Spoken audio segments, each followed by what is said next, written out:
Fear reigns. Sometimes it hails. Other times it's very dry. You might need to put on a humidifier at night so you don't get a nosebleed. I get one anyways. Oh, poor fella. This is Slashers, a podcast about movies and horror for those who love horror. My name is Jake, and with me, as always, is my esteemed colleague, co-host, and cohort, Brian. Brian, say hello to the mutant goons from beyond. I'm going to steal it from Jim. What's up, fuck boys? Wee, wee, wee. I never say that.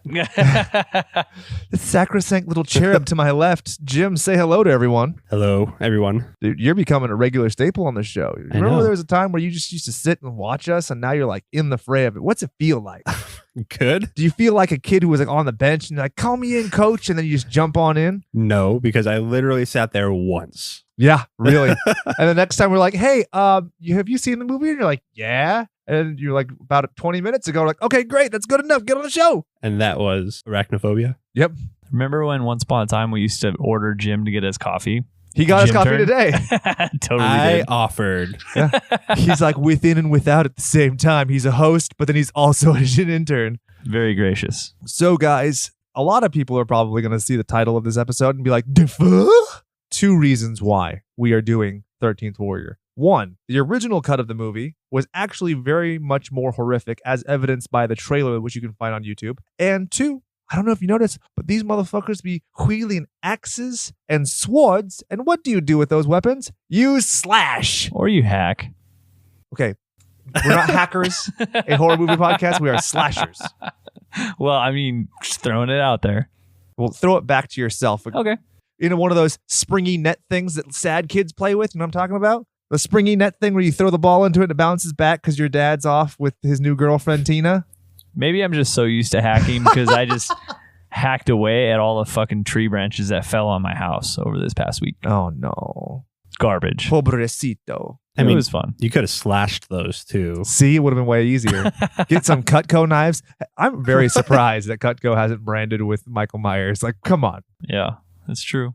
Maybe I need myself a samurai sword. Hell yeah. Are you excited about this one, Brian? Because had you seen this movie before? Never seen it, and I was pleasantly surprised. And Jim, you've both seen and read, right? Yeah. I had seen many times, but had never read until now. And honestly, having read it gets you through that first hour of purgatory before you get to that second hour, which truly, in my opinion, I would put up against like Lord of the Rings level goodness in that hour. Sure, you have to get through some just boring schlock, but when you know the reasons that it's in from the book, you're like, oh, this is quite nice. Right. It adds a little extra to it. It gives you a reason, right? I mean, like, what do you care about the girl? Well, I mean, they actually do a fairly good job of making that relevant when they do the funeral rites. But, you know, his backstory and stuff, which they dramatize compared to the book. So even in the book, it's way more bland, but we will get into it. I have a thesis for this episode, gentlemen. Starting to do those. I don't know if it's a regular theme, but basically I want people to know the perspective that I have going into the episode. The Eaters of the Dead book by Michael Crichton is basically Abraham Lincoln Vampire Hunter from the 70s.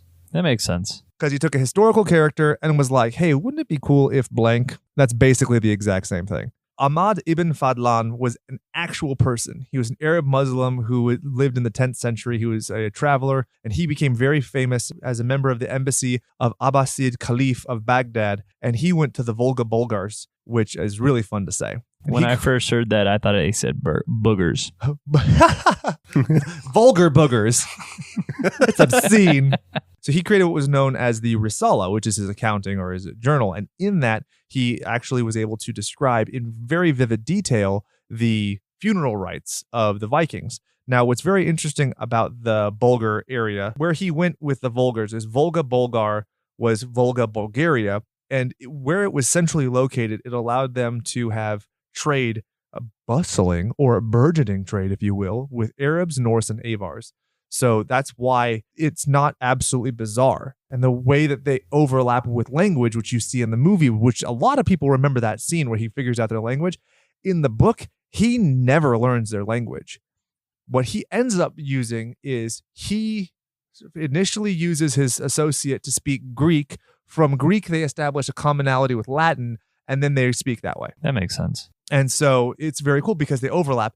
In this, they show it seeming way more remote, which I like, but I don't think they do a good enough job of showing the distance. They show a length of time, but you get my point. Basically, the point is this is a real guy who lived in a real life, who created something that's, actually you can find it. I have a scribed account. I read his actual manuscript. It's very interesting. And so they just took it, used that as a base, and then added all of the supplemental fictional material on top of it. And I did a class in my undergrad where it was historical fiction. And I remember thinking as I was taking the class, this is bullshit. And now I read it and I was like, this is fun. That's so fun. Like, watch the Discovery Channel. I like how not only does he just take this real account and fictionize it, whatever you want to call it, he takes it and blends it so well with Beowulf too. Oh, yeah. So I feel like we got to mention that because it's literally a retelling of it. So it started off, one of his colleagues was teaching a class, and basically he had said, Beowulf's not relevant. Kids don't care. And he's like, kids have to care. This is myth and mythos. This is like the substance of story. And then what's interesting is he makes this story, but in doing so, strips it of the mysticism to make it more mythic. Right. I feel like this is way more mythic to me because I just, Brian was gracious enough to edit our last episode, so it gave me plenty of free time. So I was able to read this book. I read Norse mythology by Neil Gaiman. I read Beowulf again, and I read Ahmed Ibn Fadlan's manuscript. No big deal. I'm fine. I sleep all the time. Okay, I'm awake again. But my point being, I lost where I am because I'm in a nightmare. Always. Okay, so do you think that you say he stripped it back, but then it became more mythical? Are you talking about in the sense that the Wendel are, from Ibn Fadlan's account, are supposed to be Neanderthal or some other than Homo sapien, some more primitive man? Exactly. But we don't know. So it kind of throws this like wrench into the historical fiction part or the historical part of the fiction where something happened. There was some sort of man like people, but we don't know. We really have no clue what they were because if you look at Neanderthals, we've had 80 fossils not complete that we found over human history. And at some point they just disappeared. That doesn't mean that they didn't exist beyond that point. Yeah, I think it's Crichton doing what Crichton does best, taking something real and just going and tweaking it.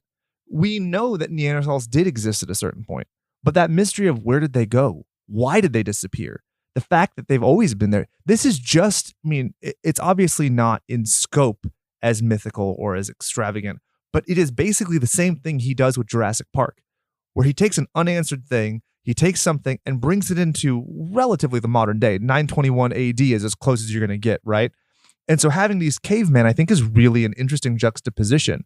And, there are Paleolithic scientific, nope, not Scientology, different one, archaeologists. John Travolta. Yes, exactly. Dr. John Travolta, who will tell you that there's a time where like Homo sapien and Neanderthal, Cro-Magnon, where there's an overlap.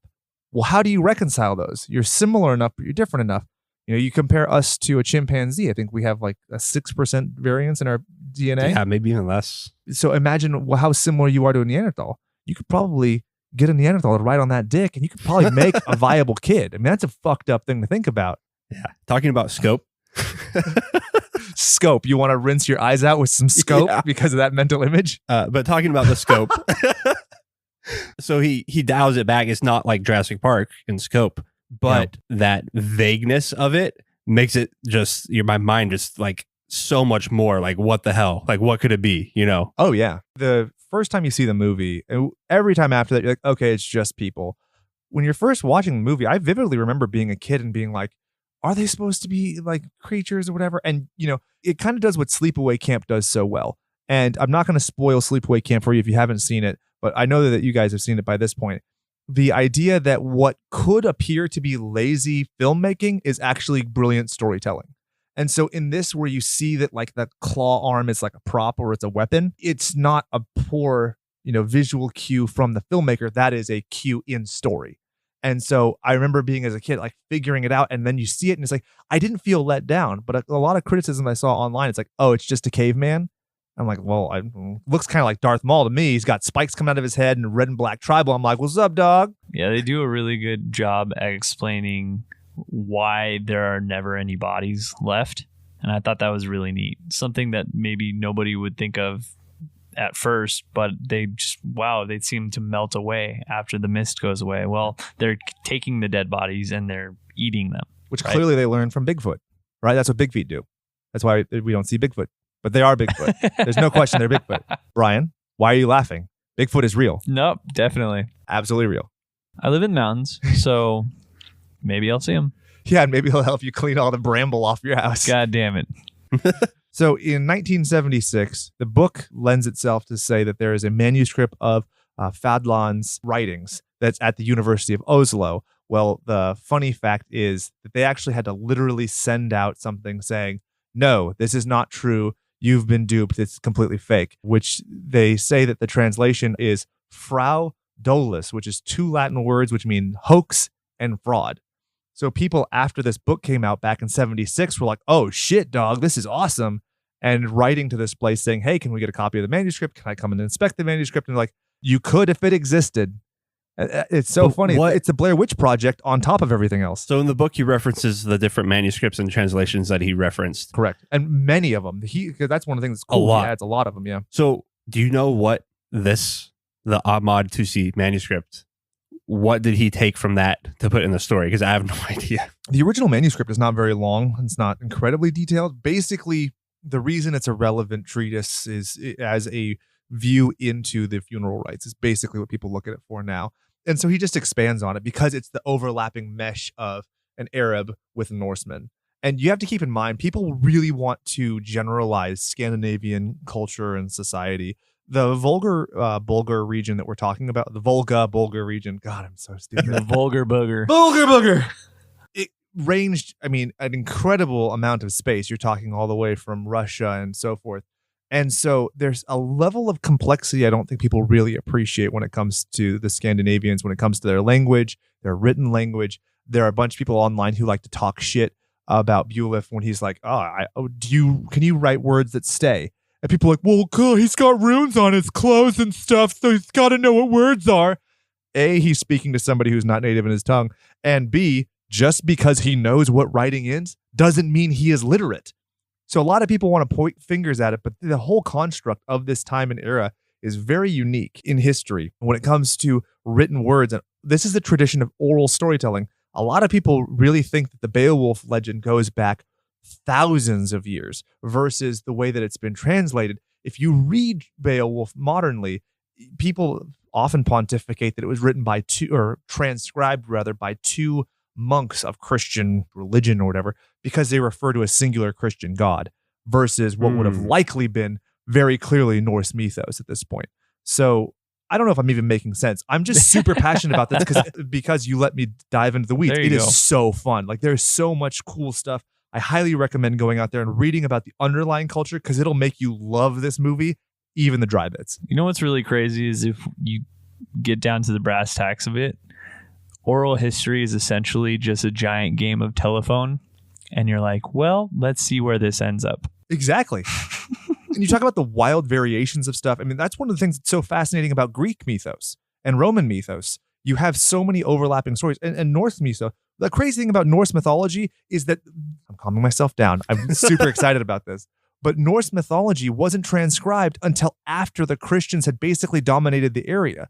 So pagans are gone and Norse are gone. And so the Christians basically I'm just going to cross this off here. Yep. I'm going to highlight this here, and I'm going to change this completely. There's a lot of analysis that goes to a lot of the Norse gods being very foolish or conniving or underhanded because they are not the one true Christian God. How fucked is that? And there's a lot of people who will pontificate, I'm one of them, that the whole idea of the Holy Trinity is meant to create a polytheistic religion so that they could approach pagans and Norse who have a polytheistic religion and say, oh, well, you have... We have this, you have this, let's get together and let's make something. Let's call the whole thing off. Right.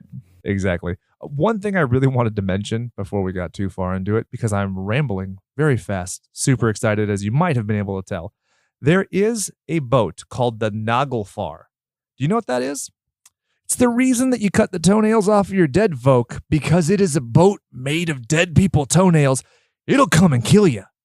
And the reason in Norse mythos that it's so important to do the funeral rites, which seem, how you say, butt fucking crazy, because it's like Egyptians, but butt fucking crazy, The reason it's important because they had their own version of basically zombies that are called the Draugr, which are a little bit smarter. It's kind of like Pet Cemetery, where you don't do the funeral rites correctly, you run the risk of them coming back, hence the burning of the body. I've played Skyrim. I was going to say Draugr comes from Skyrim. Well, it comes not from this. But Well, yeah. But multiple actors from this are in Skyrim. And they're, Really? Yeah. And Oh, if you look that's at the awesome. cave structures, because I hadn't played Skyrim because I don't have 1,000 hours to dump into anything except for apparently reading 2,000-year-old manuscripts. I don't know. It's a weird thing. But my point being, you can look at visual comparisons even to this film, and it's pretty overt, which is cool because I truly feel my second thesis, 9/11 ruins this movie. Because I used to watch this movie all the time on HBO, and you have a character who is an Arab, who is a Muslim Arab, who is suddenly disappeared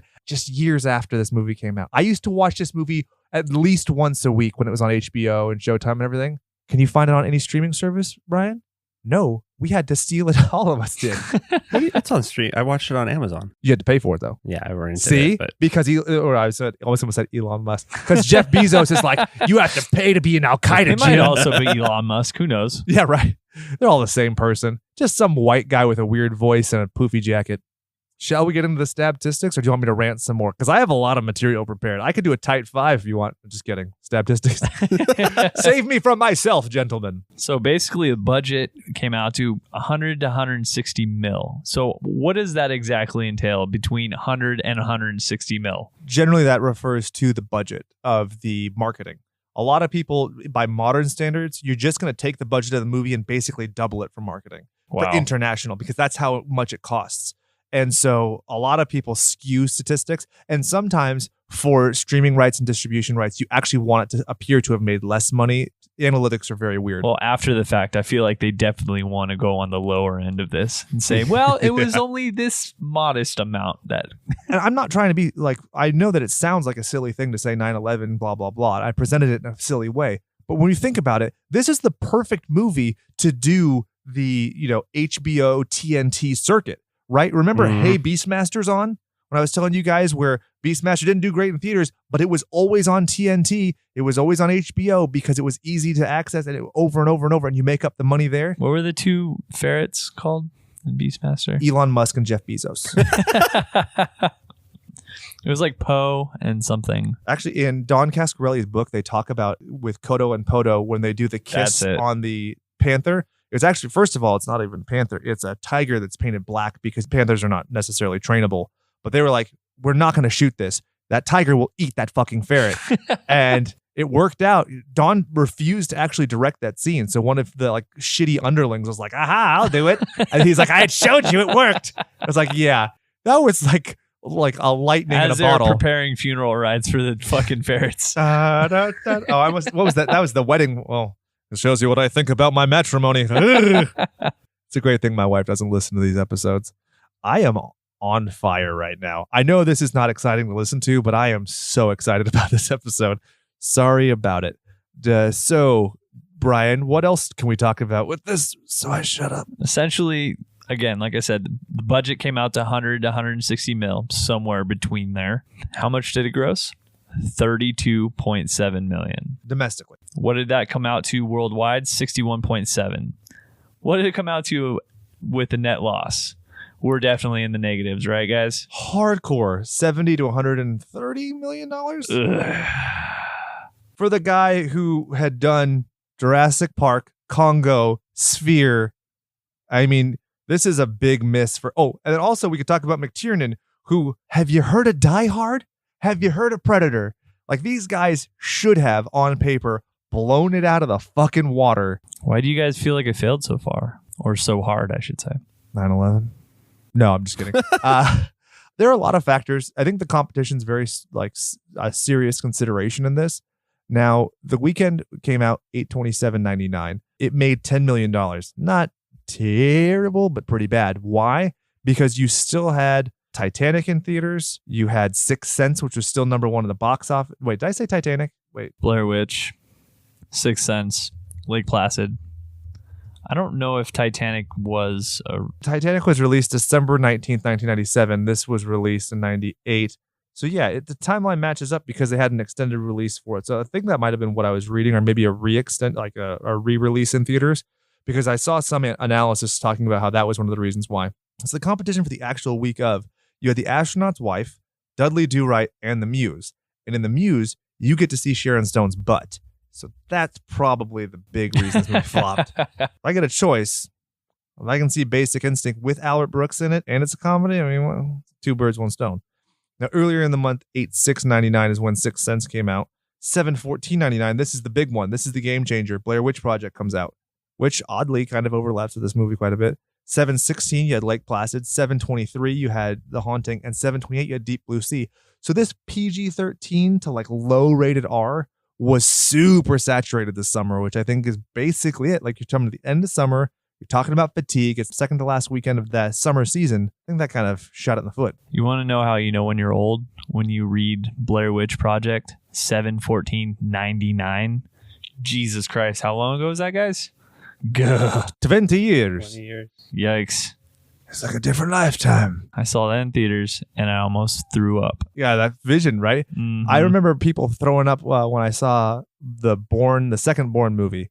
People were like, oh my God, I can't, because I think it's like less than 2 seconds on average per shot in that film. Honestly, it ruins those movies for me. I love them all. I love them all. I can't stand. Oh my God. I even like Jeremy Renner's, and people talk shit on that one. We need to have a Bourne movie fest. Hell yeah. It's awesome.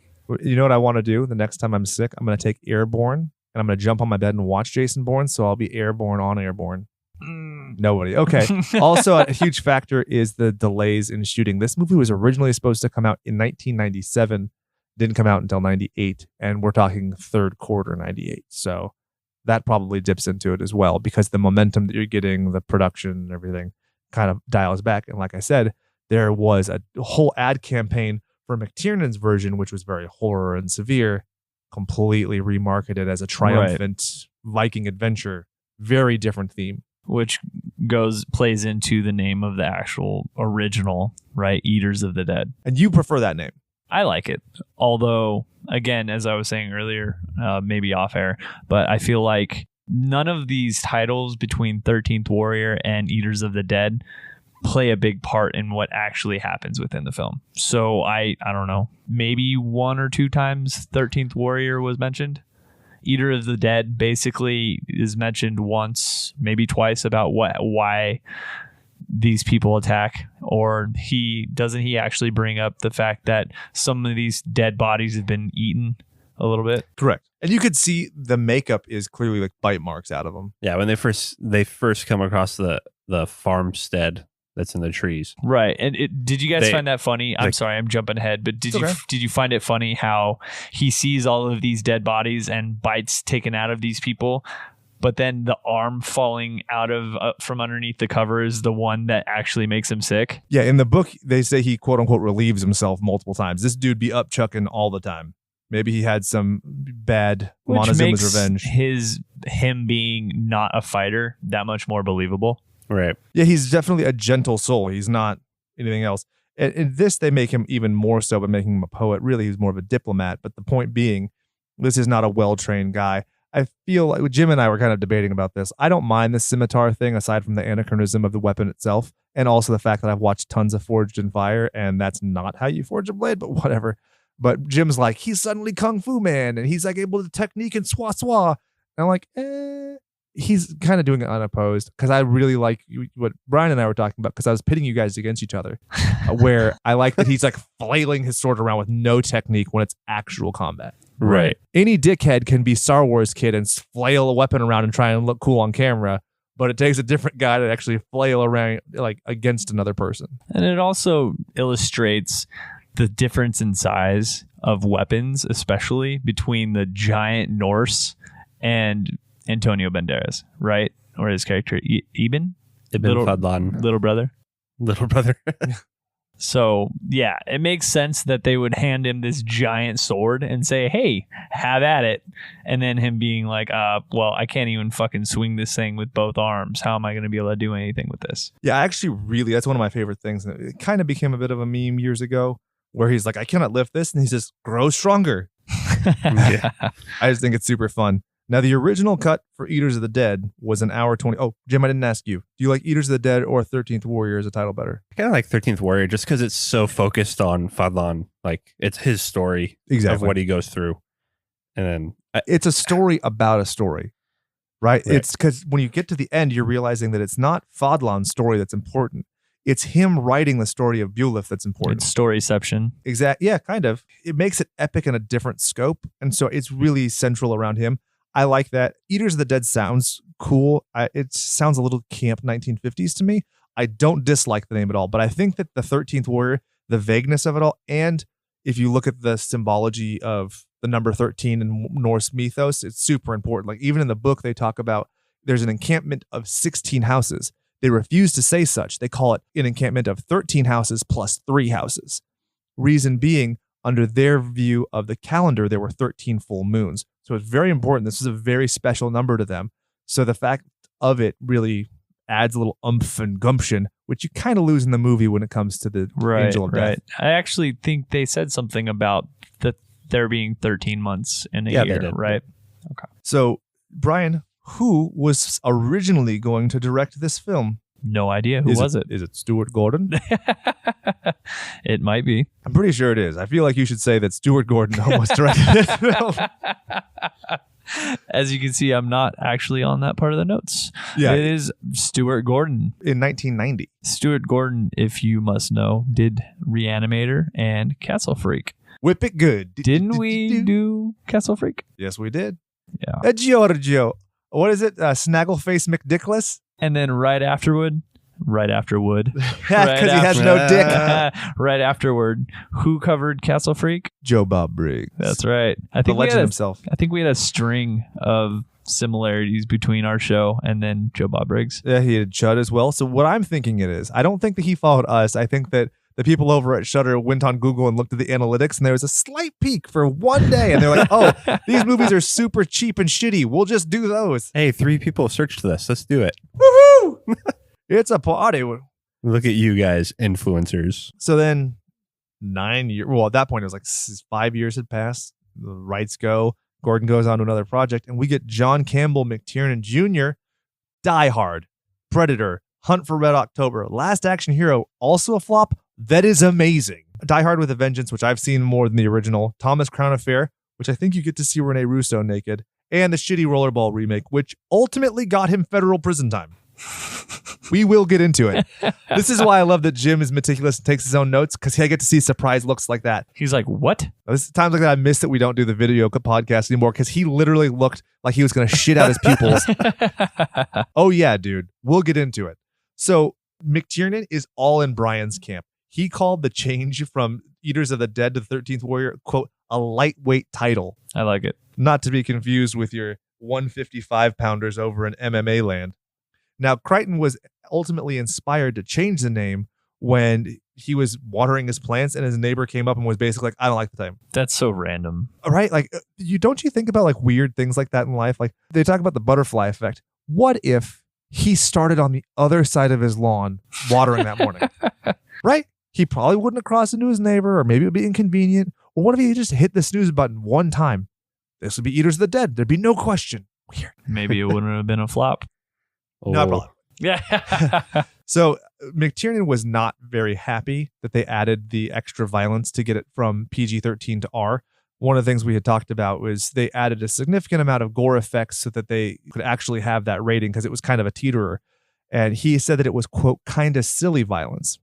So he wasn't even a huge fan. Now here's something I wanted to throw your way. The Snyder Cut of Justice League.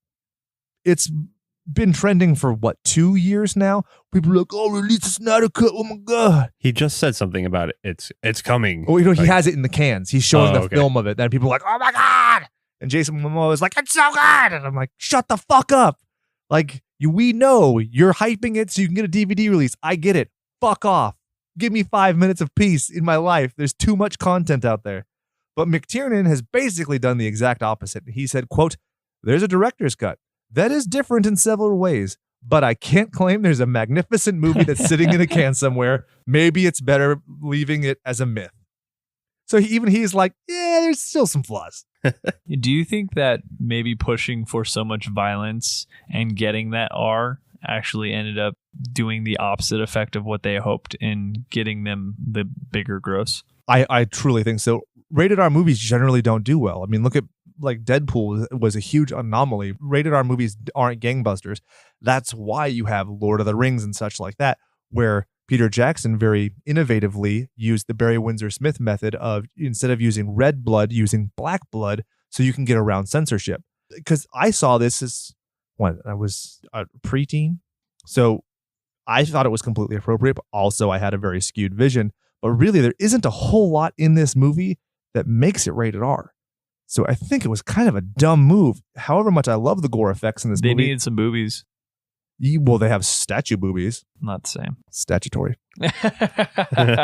But yeah, I think to your point that it did hurt the movie pretty significantly. I think if it would have been PG-13, especially in that era, I mean, like all the movies we talked about that are PG-13 that came out that summer, you're going to cap it off with a rated R movie that was way over budget. Yeah, and then you can imagine after the fact, you have Blockbuster Video, you have PG-13, this giant rack full of all these movies, and then you have this like curtained off area that says people over 18 and no kid gets to see it. Right. All for just being able to rip off someone's head. Yeah. And then, like a slash effect across somebody's stomach and some like chunky bits on the floor. Right. But usually you find that, filmmakers are desperately trying to get around it and say that it's not rated R.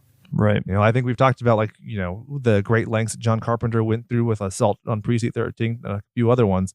So, yeah. Now, pretty late into production, it goes from McTiernan over to Michael Crichton, who ends up directing several reshoots, and he tightens up the movie because it goes from 127-minute runtime to 103-minute runtime.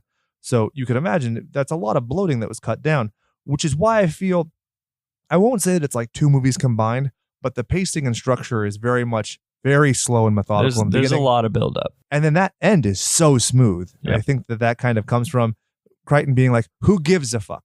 I'm the guy who wrote it, and I don't even care about the subplot with the prince. I'm the guy who wrote it. I don't even care if he ever sees that blonde chick again, which in the book, after he kills a guy for the first time, he fucks that chick's head off. He's like, testosterone. Her head comes off? No. I was kind of intrigued. Pop. And then a bear man comes up and gets it. Gonna eat that. He had to get the R rating for the book somehow. Yeah, right. So I wanted to briefly touch on McTiernan going to federal prison because I saw Jim's eyes light up. Please. So while he was making the Rollerball remake, he put a wiretap. He had his investigator, Anthony Pellicano, investigate Charles Roven, who was a co-producer on Rollerball. And then he pleaded guilty April 17, 2006 in an initial plea bargain. Then he got new counsel and tried to back out of it. They said that he could. Ultimately, he ends up in October 2008. They vacated the original 4-month sentence, and he ends up with a new plea deal because new charges came up after the fact, including perjury charges from the first trial. God damn, they should have just went with the first one. They really should have. On August 20th, my birthday, 2012, a Ninth Circuit Court of Appeals affirmed the district court judgment, but allowed him to address the U.S. Supreme Court. January 14th, 2013, Supreme Court was like, hey, guess what? Not going to see your case. And Ruth Bader Ginsburg was in the background doing push-ups. Fuck, I ain't got time for this shit. I'm here to change the world. I dissent. And then he went to Yankton Penitentiary, and Forbes magazine named it one of America's 10 cushiest prisons. That just sounds silly that Forbes would have some sort of a poll about that. Well, Really? it's white collar. That's really what it comes down to, is the places where all these people go. It's like, oh, it's a resort. It's basically where Jared from Subway is. Oh, God. I hope he's eating a foot long somewhere in both ends. Now, McTiernan's former wife also accused him of wiretapping in July of 2006. So that was very interesting. So not necessarily the best of dudes. He's trying to make a career comeback. Dude, you have like 3 pages of notes on this. I do. I think I'm an attorney. What the hell did you expect? I went like buck wild reading this. Like, oh my God, it's so fascinating. Whoopsie. Maybe if there is documentary proof that you did wiretap, you shouldn't say that you didn't. That's my legal advice. I was trying to read through the notes just to see what it was about, and I had to stop like a paragraph in. Yeah, sorry about it. So this was written by William Wisher Jr. and Warren Lewis. Jim, why should we know those names? Brian, why should we know those names? In the first Terminator film, Wisher had a brief role as 1L19. Real name, unknown. Dun, dun, dun, dun, dun. A police officer who has his head smashed into his own police cruiser. That's a pretty sweet way to die. Hell yeah, it is. Who then steals his vehicle and briefly assumes his identity on the police radio band. He also has a cameo appearance in Terminator 2 Judgment Day as a man who takes pictures of Arnold Schwarzenegger's T-800 Terminator getting back on his feet after being thrown through a store window. And as news reporter Bill Tyler in Cameron's 1980 film The Abyss. So the guy does a lot of cameo shit. Yeah, it's pretty important. That scene is actually really fun. I don't know if you remember where he's sitting there. He's like mesmerized. He's not even looking through the camera. And it's at the Galleria Mall. If you remember from Robert Patrick.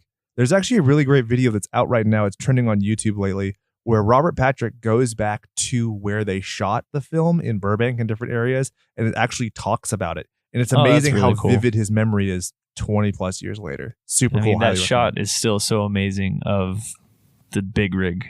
Oh my God. The whole movie's spectacular. Everything is so beautiful. Why haven't we covered that? Because he's not really so much of a slasher as he is a stabber. I don't fucking care. He stabs her through the eyeball. Oh, and then the guy, remember? The guy who they use the twins? Slash action. Okay, we should do that. We haven't done a slash action hero in a long time. Yeah. In fact, we've only ever done one of them. I mean, we were talking about maybe doing Rambo, so it's getting a little off course, but We still should. Let us know. slasherspot@gmail.com. Tell us what you want. Do our market research for us. Next, gentleman. So he also wrote T2 and Judge Dredd. Exactly. Judge Dredd is Judge fucking Dredd. terrible. it's fucking great. You know, not Dredd with Carl Urban, Judge Dredd. It's terrible. Don't get it twisted. I love that movie. But it it is is really terrible. bad. Yes. It is so bad. Basically, the one inbred mutant looks just like Goro, but with a tin head. Yeah. But apparently, Sylvester Stallone had some meddling to do in the script in that one. So It looks great. I think Versace did the costume for Dredd that he wears all of 10 seconds in the whole fucking movie. The whole gimmick in the comics is that he never takes it off. I'm calm. Sore spot. Yeah, it is. Because I look at how great Dredd is. I mean, you guys have heard me gush about that movie. That's one of two movies I've went to the theater and saw alone. And the worst part of that movie is walking out and wanting to talk to everybody and be like, wasn't it amazing? Looking at me like weirdo. I almost pulled a Paul Rubens in the back of some kid's head. I was so excited by that movie. That's a Pee Wee Herman joke. He masturbated in public. Do you want to take the next bit? Yeah. Oh, no. Oh. Brian, why do we like Warren Lewis? We like Warren Lewis because 1, he did Black Rain. Ridley Scott. That's right. 2, despite changes in the interview, he said he would recognize his script from the end result. I think it's important to come out in support of the work because obviously there's huge changes. There's a director change. There's a huge tonal change from more horror to more action adventure. And that's evidenced by the music too, which we'll get into. It's very proud to be the only action movie, quote unquote, with a Muslim hero. Yeah, and I thought that was really interesting because he talks about it in the interviews and talking about how he's not necessarily a, quote, prayerful Muslim. But when you look at other movies, you don't have necessarily Chuck Norris being a prayerful Christian or prayerful Jewish characters. You don't have to necessarily be identified by it. He's not a Muslim who happens to be the 13th warrior. He's the 13th warrior who happens to be Muslim, if that makes more sense. Yeah, absolutely. All right. John McTiernan, Michael Crichton, and Ned Dowd did the producing for the film. You might recall Ned Dowd was in Slapshot, which was written by his sister. Have to mention that because I absolutely love that film, and he's great as Ogie Oglethorpe. Music. This is an interesting one. Do you have anything on this, Jim? Yeah, so ultimately the music was done by Jerry Goldsmith. Correct. But originally, he's done everything. We talked about him during Gremlins last week. So much so, Brian, you weren't here for that part, but the autocorrect, but you edited it, so you heard me say this. So I'm just going to say it again because I already started the sentence, where my autocorrect, if I put in Jerry, the second word is Goldsmith. Yep. That's awesome. So the original music was done by, I don't know how to say it, Graham Revell. Graham Revell. So he did a complete original score for Eaters of the Dead, 98. And then the movie was deemed unwatchable by test screenings. And then Crichton took over to reshoot it or certain parts. And he completely rejected his score. In its entirety. There are some themes that are similar, but you can find the original score on YouTube. Here's the thing. It's very accepted. If you want a more diverse musical styling, you go with Revell. It's got more Arabic influence. It's quite proficient. It's not bad. Even without a visual representation, you could see where it would go in the movie. But Goldsmiths has that triumph that's so good. Like all of the battle scenes, especially that end one. I mean, it's so good. Yeah. But even if you look at Ravel, he's done a lot. The Crow, Yeah. Street Fighter, Mighty Morphin Power Rangers, the movie, From Dusk Till Dawn, The Craft, The Saint, The Negotiator, Bride of Chucky, Titan AE, Lara Croft, Tomb Raider, Daredevil, Freddy vs. Jason, and Sin City, to name a few. That's our childhood. He did our childhood. Up the butt. It's just crazy to think that Crichton would just throw it out. Right? Like, this is not good enough for me. Well, what's crazy is Crichton is the guy who wanted the diversity of including Fadlan in his Beowulf recreation. And he was like, nah, fuck it. I don't want that Arabic music in here. Get out of my face with this. Man. Nuts, huh? I am so worked up. Sorry, guys. This might be very off-putting for like new listeners, but I just love it. I'm sorry. Hopefully you can appreciate people being enthusiastic. I listened to a podcast about God knows what the other day. It was something stupid I had literally no interest in, but it just carried over from the last podcast. And the people were so passionate about it. I was like, sure. It shows how much I cared about the subject matter because I clearly don't even remember what it was. But I was like, you're passionate. Good for you. Hopefully our listeners are the same. And if you really love me being passionate, you should give us Patreon money. I'll get super passionate on that ass. Shall we get into nicknames? Dick names. Prick names? Ba-da-ba-ba-da-ba. Jose Antonio Dominguez Banderas. I didn't know that was his name. Yep. He played. Okay, hold on. Ahmad ibn Fadlan ibn al-Abbas ibn Rashid ibn Hamad. That is his full actual name. So even the reason I did that was to show the parallel between Mr. Banderas and Mr. Fadlan. Extra names, we simplify. I would propose the name El Mariachi. I understand if Zorro is appropriate. That was my second choice, but I was going to go with Little Brother. Oh, that's actually pretty good. Okay, I want to say Robert Roger, you guys fucking rules, but I will take Little Brother. So one thing that I thought was kind of adorable, in an interview, he compared filming this movie with the Tall Norsemen to filming with the LA Lakers because they're so much bigger than he is. And then he also talked about being from Andalusia, Spain, which was the last area of Spain to fall from Arab control in the 15th century. So people who are like, oh, yeah, it's like basically doing blackface. It's like, I wouldn't go that far. Genealogy being as such, this is not entirely distinct. I'm not saying it's necessarily appropriate to have a Spaniard be playing, an Arab, but this is not an abomination in my opinion. But I'm an ignorant white person, so don't take anything I have to say. I feel like he did a pretty good job, except for his accent. Yeah, it's pretty Spanish, yeah. Right. I'm just happy he wasn't wearing platform shoes like Tom Cruise or something. Is that in his off time or his regular time? I feel like Tom Cruise just wears platform shoes all the time. The actor for Bolvi, Yeah. he talks about it in the interview. He's like, he did a pretty good job for being a short guy among a bunch of giants. Oh, that's awesome. Throwing little digs out there. Honestly, they have a very jovial relationship. I really wonder what filming was like for them. Because I don't think that a lot of the strife came until like reshoots and stuff. So I imagine at the time it was pretty interesting. Also somebody nearly died on the set. No big whoop, whatever. So then we have Diane Venora as Queen Vilve. She was in The Jackal, Heat, and Wolfen. I got nothing for her. She doesn't need her. She's hardly even in it. Exactly. So we'll skip I her. was almost going to just call her evil bitch because she offered the knives to the girl saying they will not take any children prisoner. That was Right. mercy. Yeah, I was pretty fucked up. I was like, Fucking sorry, crazy. what? Better a live slave than a dead. Well, actually, I don't know. That's Kinda a hard makes one. you wonder what We're going to skip.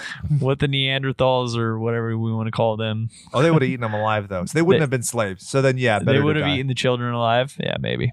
Yeah, the chicken fingers.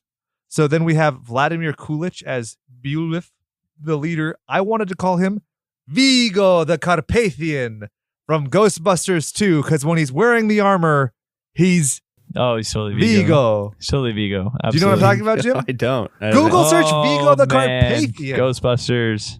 Oh my God, Jim. We got to get you up to speed here, bud. You have 30 years to catch up on Brian and my schlocky movie obsession. It's all good. I feel like I just like felt Chad like shudder. Oh, okay. Yeah. Yeah, for I know. sure, right? He looks exactly like Vigo. It was either going to be that or just plain Beowulf, but whatever. I defer to your good judgment, my constibliaries. So apparently he had just moved to Hollywood and fired his, quote, lazy agent. He was so smug about it, too. Yeah. He fires the agent, and then the agent calls back like a week later, and he's like, hey, there's this movie. You want to read for it? And he reads, and then time passes, and then he actually gets called back to meet with McTiernan himself. Does he hire the agent back? No. You didn't say it, but I assume he had to have in order to get that contract. It's like a finder's fee of some sort. I thought he got a new agent. Oh, maybe. And it was the new agent who was like, hey, I have this. Oh, okay. That makes more sense. In that interview, he was just he had this kind of like jaunty, dismissive attitude. So that makes sense to me. Yeah, it did. But originally, apparently, when the studio and Crichton didn't want him, they wanted Stellan Skarsgård. And then they end up with this guy. Stellan Skarsgård, who ends up playing Hrothgar in 2005's Beowulf and Grendel. Oh, with gotcha. Gerard Butler. Oh. It's a great movie. I liked 2 it. years before the computer animation one, which is kind of awful and terrifying. Yeah. Weird. But also, I was telling Jim, that movie fucked up my recollection of Beowulf because I remembered it like the facts of that movie. That the dragon is not his kid in the original myth. Yeah. But whatever. So he is fluent in Czech, French, English, and Hungarian. And for 1 month when they were doing the filming, the guys would have to do sword play and horse riding and all this stuff to become like the Vikings. And one of the classes they had to take was Norwegian. But you'll recall that this gentleman played Olaf's son on the X-Files and spoke a little bit of Norwegian, just enough to fake it, because our ignorant ass producers were like, okay, you speak Norwegian. And instead of going to class, he went to a bar. Yep. I love him. Fake it to make it. I love it so much. It reminds me of like telling somebody in their native tongue, I do not speak this language. I am just pretending to get out of saying anything in my language. Now, he reacted very similarly to Brian, to the title change, and said, quote, are you kidding me? Going from Eaters of the Dead to the 13th Warrior. So he's on your side. Yeah, buddy. He criticized the editing for losing some of the tension and the, quote, reason, end quote, for the violence, which I thought was very insightful. But I think that you only get that through a considerable amount of length. And given that the slasher's attention span is barely 90 minutes, I'm going to have to veto you there, Vigo. Yeah, when I saw the runtime last night, it was pretty rough, but made it through it. Soldiered on. Something like that. Brian Rangered up. Then we have Dennis Storkoy as Herger the Joyous. I wanted to call him Rosetta Stone because he's the translator boy. Hey. I almost called him Goatee Boy, but then it just made sense because he translates. I was just going to call him Old Man. Oh, But that's fair. there's so many old men within the Yeah, group they're- that I'm like, he's not even the oldest dude there. It wouldn't make sense. So he was actually almost died when they did the underwater stunts, and Antonio Banderas in real life saved his life. Funny thing about that scene. Did any of you guys actually hold your breath during that scene? Every single time. Every single time. Up top. Every time somebody holds their breath Yep, in the movie, I have to. Do you do it? I didn't do it for this one, but Do you I usually do it? normally do it. Yeah. See, And I feel like a good portion of these movies, I'm dead. Oh, yeah, all the time. Especially when you consider that when they go under the water, it's in Canada, and when they come up out of the water, it's in Santa Monica. Yeah. Literally, they didn't have time to film them breaching the water, so they had to do reshoots Oh, no. in LA. That's crazy. So if you imagine how long you'd be having to hold your breath for a period of perhaps months, yeah, not good. But speaking of him almost dying, when Banderas in the interview, he's talking about it. It's pretty, like, that got me going. Just hearing him recounting it. Oh, it's harrowing. It got you going. It's got me Jim? going, Yeah, eh? buddy. Banderas swimming But through that water. He was Zorro and the Gay Blade, which is a very fun movie. But Have you seen it? Didn't take you for a gay blade type of man, but it's very good. Keep going, Jim. Sorry. so I guess they both, because they both dive in at the same time, and they actually dived and swam through it at the same time in like one cut. They didn't just film them diving down and then swimming through it. And Banderas explained it as they have a bunch of pipes coming out of the rocks, like that you could see through, and like space for the camera and stuff, so it's easy to get lost. It's all fake rocks and It's stuff. all fake rocks, just on a set. But Banderas comes up, and they're kind of like, "Oh, okay," and then they're like, "Where's Herger? Like, where is he?" And they're like, "We don't know." Oh, no. He didn't come up, and so Banderas sticks his hand under there and grabs feel his it, junk. and pulls him out by the balls. There we go. But he so the actor grabs onto him and he pulls him up and he says he was just like absolutely pale. Like he was like another couple seconds and he was probably out. Wow, that's crazy. It's awesome. I mean, it's awesome to hear that like a legitimate story of somebody being good and things just working out okay. One thing I wanted to touch on, this actor was in a film called Kampen om Tongtvatten, which is basically the same events as a book that I read called The Winter Fortress. I'm a huge fan of it. If you like World War II history, it is so fucking intense. I remember reading and like my eyes were bleeding. I was so tired, but I had to keep going because it is such a harrowing, amazing What was it called? The Winter Fortress. It is amazing. If you want to borrow it, you can, or you can get your own copy because you'll love it. I guarantee it. Here's a challenge. If you buy a copy of The Winter Fortress and you don't like it, you can fuck off. Sorry, guys. Then we have Omar Sharif as Mikitsidikadikidik, and I wanted to call him Duolingo because Rosetta Stone was taken. Which one was this guy?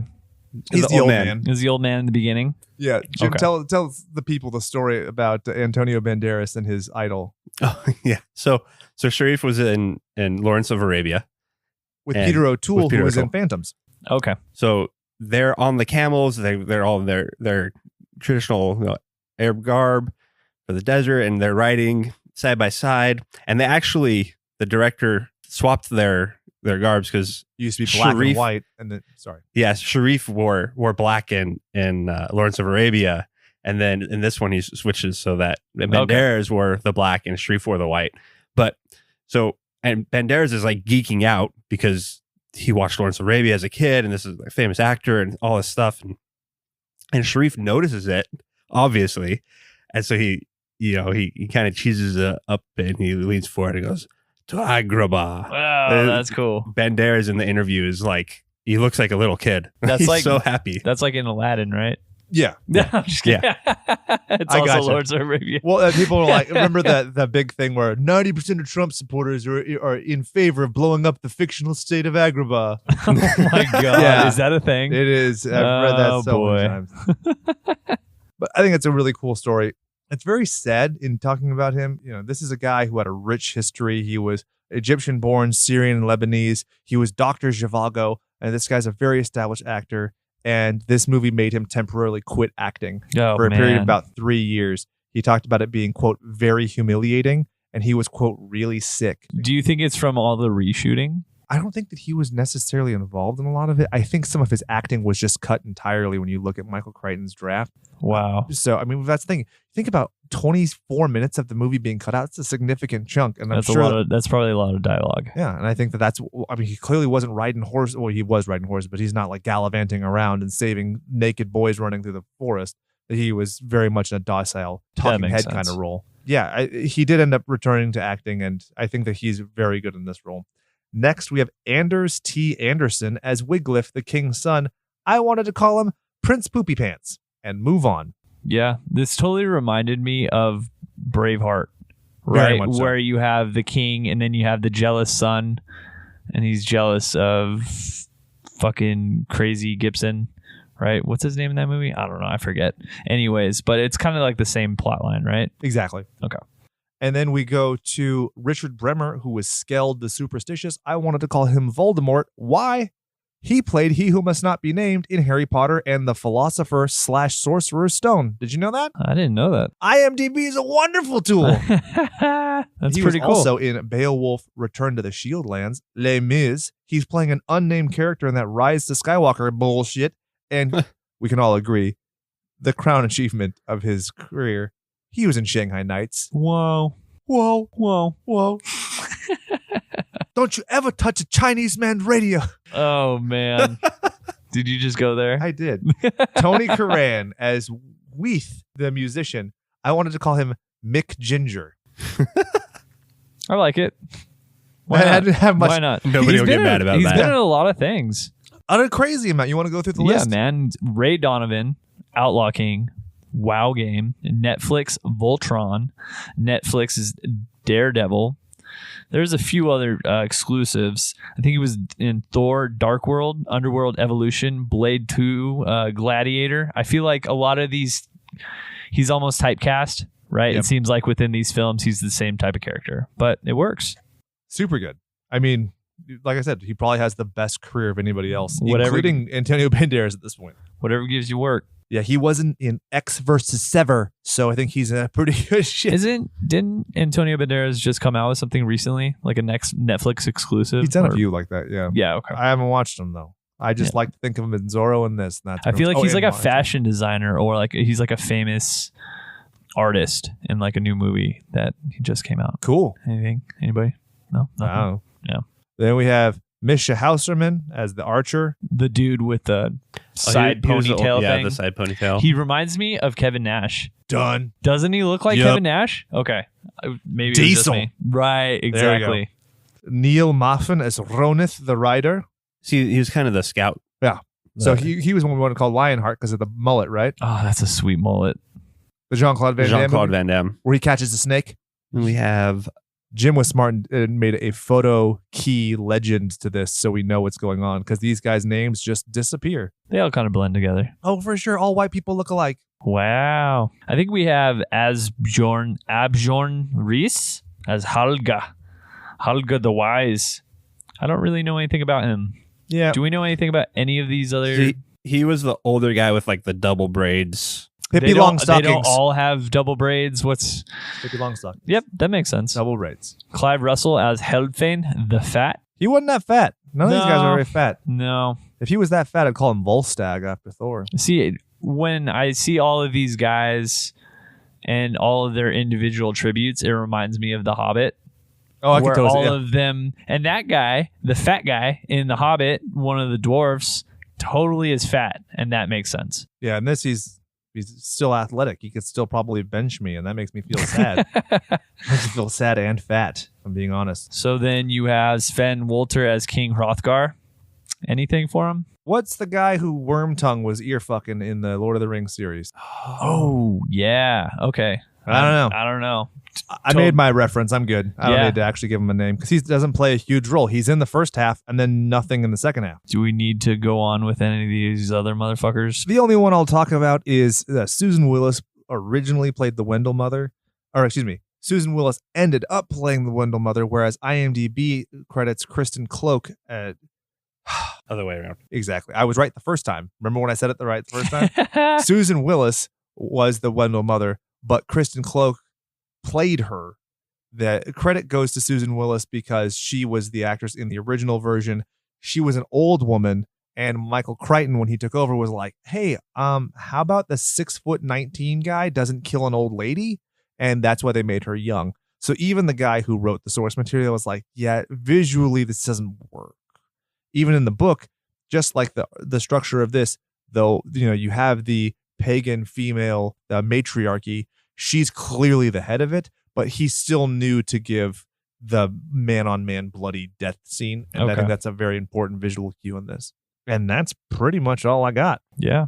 I think we're ready to go into recapitation. Brian, would you like to? I'll take a stab at it, I guess. How about a slash at it? No. Yeah.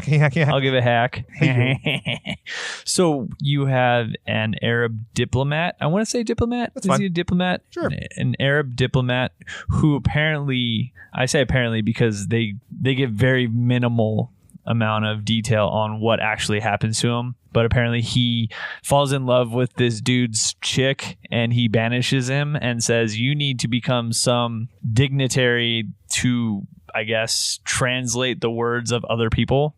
And he comes across Norsemen who then have a child come up to them and say, hey, our village is being taken over by all of these creatures. Can you please come help us? They go to a village. They find out that there are creatures that come with the mist. They rip off people's heads. It's really fucking cool. They teach the people how to fight. They put up defenses. They end up putting on a big war, I guess. And I don't know. Big war? That doesn't make sense. Well, it's not a little war. Well, actually, it is because it's just one village. So yeah, little. It's a respectable kerfuffle. they put on a little kerfuffle, a resistance, I guess you can There call we it. go. Kerfuffle Against- de resistance. Okay, now for those of you who watch our weekly warm-ups, you know that we have Slashers shirts available. We're doing a run of just our logo. If you Kerfuffle would like resistance. Kerfuffle de Resistance. It could be a great second run of shirts. Just throwing that out there. Brian, keep going. They put on a valiant effort. They end up killing the queen bitch, and everybody lives happily ever after. The end. The end. Like 3 of them live happily ever. Yeah, except for the guys who died. For the people who- Some of them lose their heads. It's like a pun that Arnold Schwarzenegger would say, like, don't you lose your head. Which the fact that he's not in this movie is kind of a letdown. I mean, they spent $1 trillion on it anyway. Why the fuck isn't he in Is the this movie? before or after he was talking about coming on stage? You know what I'm talking about, I do. right? It's a juicy little diatribe he goes on. So, as we had mentioned, this film set in, if it's based on Fadlan's actual life, it would have been 921 AD. For those of you who are trying to contextualize, the Viking Age classically is classified as 793 AD to 1066 AD. So this is right So in that this kind of is sweet spot in the middle. Leaning towards the end, but yeah. Well, actually, I guess right in the middle. Yeah. Maybe. I don't know. Basically. Who knows? I was right, maybe not. Whatever. I like the part where I was right first. Math. Jim, shall we? All right. So the movie starts with Fadlan describing how he was a poet and his life was easy and how he met a woman that belonged to another man. And basically he got exiled from the kingdom. But exiled is kind of rough because they basically made him an ambassador to another kingdom. I wish I could get exiled like that. Fuck, man. Yeah, to a place where the mead flows like wine and the swallows of Capistrano. He's like, I can't drink fermented grapes. They're like, it's honey, bitch. Yeah, they actually go into great detail about that in the book because at That's first cool. he hates it, but then he's like, "Oh, okay, this isn't so bad." Yeah, he spends in the movie. It was like super short at the end. Yeah. But then he was like, "Oh, there's some more mead and some more mead. Yep. Yeah, give me that mead." I'm gonna fuck this chick. I'm gonna fuck that chick. He definitely becomes a full-on Viking in Oh, the book. man. See, gonna- that's why I feel like... Never mind. We've talked about this. Brian believes that he would be a Viking, but the only problem is he's too fucking nice. And you're not rapey enough. The whole rapey thing, maybe not for me. One of the very interesting things that a lot of Viking historians will talk about is the consent factor for women. In a lot of circumstances. Wait, no, it's weird. Not even going to go Nope. there? So there is a slight anachronism I have to mention. The woman who he's in love with, she's clearly a whore because her head garb is not opaque. You can see through her face. It's like throwing your vagina in his face. I mean, we're going to cut this part Not too. mad at it. Cutting this part too. So as he's being exiled, the guy comes up yelling, "The Tartars are coming, blah, blah, blah." Well, the Tartars were actually 200 years after the movie, so I'm going to have to give it a little check mark on the naughty column for that, but we're still on a good run. So they're being chased by the Tartars that don't exist yet. And they stop at a river and the bandits, they stop coming after them because there's a boat coming down the river. And They have fish sticks that they will dip into the Tartars. I was just say, why are we not calling them tartar sauce? Yeah, well, we are now. They're only in this part of the movie, unfortunately. Well. So it's a Viking boat. They refer to them as the Northmen. Which, have you watched the show Norsemen? Is it pretty good? is I don't think so. so good. First season is truly incredible. It's not like Vikings. It's not real. It's a parody show. It's fucking hysterical. Nice. Honestly, I have not belly laughed that hard at a show since Toast of London was current. I haven't seen Vikings. Is it worth watching? Has anybody seen it? It's just really long. It's beautiful. The scenery and everything it's so good. That show is on par with this movie in terms of visual cues and production design and everything.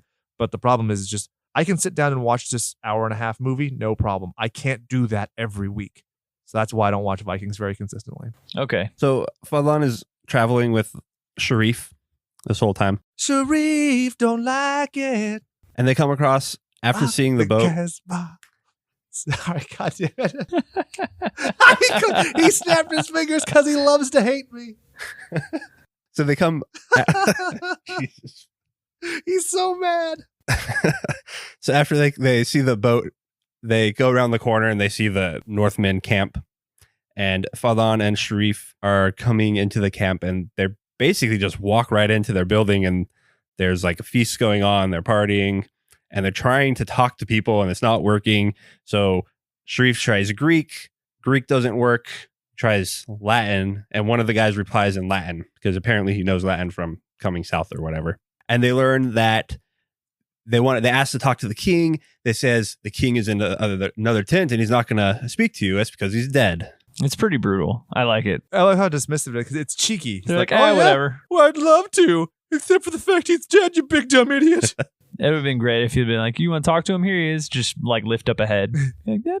Say hello. He does the ice cream man with the... Yeah. Hi, put him on a stick. Yeah, that'd be so good. So we talked about this earlier about the manuscript that this is based off of talks a lot about burial rituals that they go through a lot in the book too. Is that it's a celebration of him. Right. Celebration of life. Right. And it's not a sad thing more so. Which is I feel like something that people are now actually kind of, it's coming full cycle or full circle. It's you're not mourning someone's death, but you're celebrating their life. Yeah, we've done celebrations of life for all members of my family that have died in the past, even over a decade.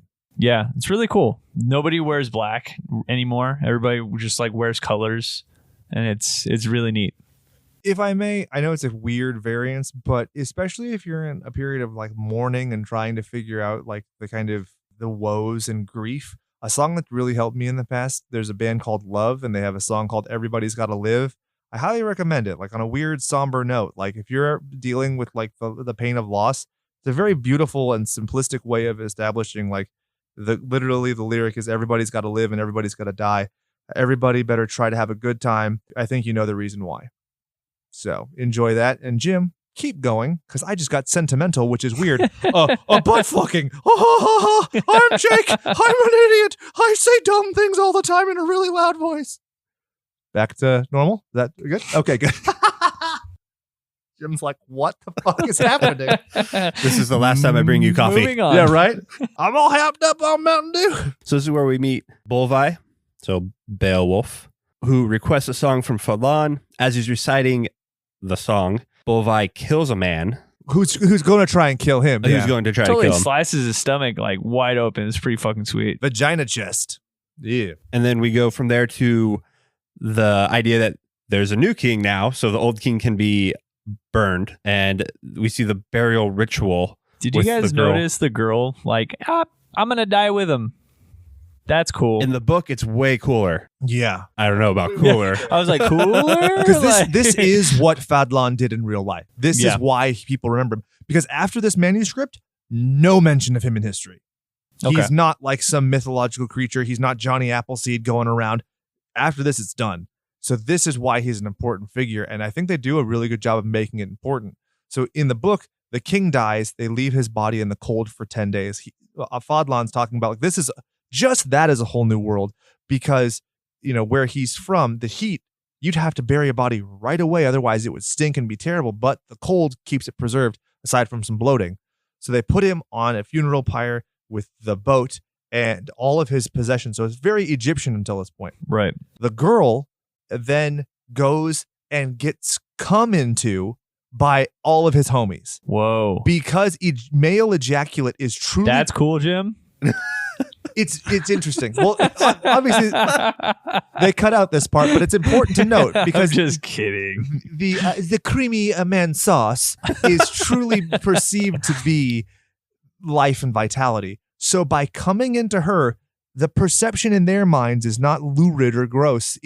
They say like when you get to We're my giving some of our life force back to you to give to him. So they say when you get to your Lord, tell him we did this for him, which is a weird thing to say when you're getting your dick wet, but that's what they say. And so then they put a noose around her neck and stab her, and they pound on these drums so you can't hear if she's making any torturous sounds throughout this whole thing. And then they put her on the pyre and she burns and dies with him. But here's the kicker. They don't just choose her. She volunteers. Yes. That's what I'm saying. People are consenting. Out of the love for her king, she volunteers to go to Valhalla with him. I guess that all makes it all right. Interesting, right? Well, I mean, if that's what you want to do, it might be like a weird cultural thing. I'm like, maybe I wasn't a Viking once upon a time. I probably was. I would say so. You would come into some chick and say it was for me if I died, right? Only if I was the first. No. Actually, very interesting. I read a paper once that pontificated the reason that male penises have a mushroom tip as opposed to the penises of other species was actually because it was a scoop meant to scoop out the competitor's sperm. I have heard that too. Dude, what happened to us? Isn't it weird to think that we were once children, like innocent children, and we're just like, nah, science is interesting. Oh, wait, what? Science teaches you about dick spoons? Okay. Dick spoons, also an idea for a shirt, just saying. Oh, geez. Continuing on. Soldiering on. So they burn him. And then the next morning, Fadlan walks out of his tent and there's a boy standing on the bow of a boat. Mm-hmm. And they're just standing there. And we find out that he asked why is that kid sitting there? And say they don't know if the boy is real or not. He has to stand there and let himself be known. So we know he's not part of the mist. That's actually pretty cool. In the book, when they do it, it's very interesting. When the people actually come, because Bulef does this. And we're not talking about different. We're talking about another company. This is truly to ingress and egress, if you will, not to ejaculate. But when they actually do arrive, people act as though, oh, it's so great to see you. They disregard the fact they've been sitting on a boat for the day. But this is your first hint that the mist is truly something that is like feared and reviled in this culture, because it means something very different, because Fadlan is very aware that these are seafaring men. So he initially thinks that the mist is a fear in terms of navigation. And they're like, no, it is not. It has nothing to do with that. It has everything to do with what comes out of the mist. So this is a super cool like little hint. And if you're willing to be patient, it's a cool part of the movie. But I could see if you just wanted to see hacky slashy time and watch basically the visual representation of Dynasty Warriors, this isn't your bag. But I love it. Skip the first half. Yeah, I wouldn't be offended if anybody did. So inside, we see one of the rituals that the Northmen have. They're passing around a bowl, and they're washing their face and spitting into it, and then passing it on. Yeah. And then, so the boy comes in. We find out that he's a messenger. He's Wolfgar. He's the son of Hrothgar. And he's come for help. His father's kingdom is under attack from an evil that has no name. So Bolivai calls for the angel of death, who's basically an oracle. This old lady comes. She throws out all these bones on the floor. Yeah, you're not talking dominoes either. No. Lay down them bones. So she calls for men numbering 13, the number of their months, to come forward. And 12 come forward, and it's a really cool scene where the music in this part is very triumphant, and 12 people come forward. What I really like about this is how completely different each and every one of them are.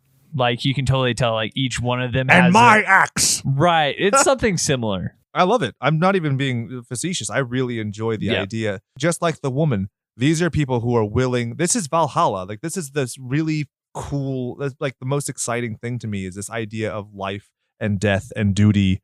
And right. Well, and it also just emphasizes what's so different between the Norse kind of way of life compared to everybody else, whereas it seems so harsh, and you see people die and they're like, why are you mourning? Dude, he's in Valhalla, he's gonna be fine. And to your point, we see Fadlan's face during this. He's like, wow, this is like crazy. Look at all these people stepping up. Like, this is crazy. And then you get to 13 and it gets quiet and everybody's just staring at him. And if you watch in the movie, they use a dark bone to represent him to show that he is supposed to be an outsider. In the book, they just talk about it. She just says so. And one of the things that's interesting, Jim, did you pick up on this because you've read it? In Eaters of the Dead, the leader of the Vengel, it's an old woman. Right. It's basically showing a parallel between them and our Vikings. Our Vikings have the Angel of Death, who's an old woman who's a soothsayer, who basically dictates what's happening. And they are beholden to her very much the same as they are. So here you have this creation of these, where it's like this perverse thing where they see the statue, they spit on the statue of the maternal figure, and they're all against it. But in truth, they're very much the same. Very similar. Yeah. I really, really love that. It's touched on in the movie, but I think it's way cooler in the book. So the 13th man must be no Northman, they talk about. And so it's Ibn Fadlan. And then it cuts to the next morning, and they're all getting ready to go. And Fadlan's getting on his horse. And this is where you see the size discrepancy between the 12 Northmen and Fadlan, who is basically just tiny. It's like a child, basically. Yeah, the Lakers and the Laker girl. So he's getting on his horse, and the Vikings are like barking at the horse, and they say Calling it basically a dog, right? only an Arab would bring a dog to war. Which is what's really cool about that is when he kind of shows them up, and he's like, "Well, fuck you! Check this out! Check how fast I can go!" It was really, Look what I can do. It was really silly, and you know what I Yeah. mean, like a kind of a silly slapstick way of explaining I'm a kind of a boss on a horse, but it works. And I really like how he jumps over to the guy's horse and knocks him off, and he gets like a face full of mud, and he doesn't even get mad. He just like fucking smiles and laughs. It's that camaraderie, and I don't know. I really like the dynamic of their friendship. It totally sets it up too. That dynamic and how they're okay with this Gamesmanship. jostling. Yeah. Yeah. It shows them traveling, right? And then this is where you have that scene where it has him studying their language. And I think it's really neat because you have to have some way of expanding how I'm going from, hey, here is me not knowing a thing of what they're saying and everything has to be translated, because this would be really fucking tedious. It would. To all of a sudden, now I know what's going on. That's the difference between when you have a visual medium, it doesn't make sense to do anything else. Right. Absolutely. And it totally works. And I don't know why I'm going to be comparing that. Well, Die Hard, for instance. In Die Hard, the one where the Nakatomi Tower, they're all Germans, but they all speak English. You're like, what? No, come on, dude. They would all be talking to each other in German, and John McClane would be bumbling around like, I have no idea who the fuck's talking and what's going on, right? Yeah, for visual storytelling, it doesn't make sense to have that tedium, so you just get it done. Yep. The meme of that chick where she's like, there's math figures floating in front of her face. Yeah. She's like calculating things. Like, It's basically him right there, yeah. Or Alan from The Hangover when he's counting cards. he does what everybody who speaks multiple languages dreams of. And they hear people over talking about his mother, and then he busts out their language and he says, "My mother was a pure woman from a noble family, and I, at least, know who my family is, you pig-eating son of a whore." It's so good. Which is great because I know how to understand Spanish while I cannot speak it. So I vividly remember being the manager of an EB Games and having a guy call me some very colorful names. And I said, "Oh, you know I understand Spanish." He goes, "Wait, what?" I was like, "I know what you just said about me." And he said, "What?" And then we had a very prim and proper conversation thereafter. I'm so sure. Yeah, no, it was. He was very well behaved. Oh, okay. And he waddled his buns out of my store. So the next morning, Bolvai asks Fadlan if he could draw sounds. And so he draws in the dirt. There's only one God, and Muhammad is his prophet. And Bolvai just kind of walks away. This is very important. And a lot of people, like I said, were basically teasing the movie and saying, "Oh, it doesn't make sense." Because their Scandinavian writing can go as far back as 2nd century AD. And basically it's runes on stone, because you're not going to be putting on leather workings or stuff like that. It's not going to stay very well. And so between the year 800 and 1050 AD, there began to be a division between Eastern Norse and Western Norse.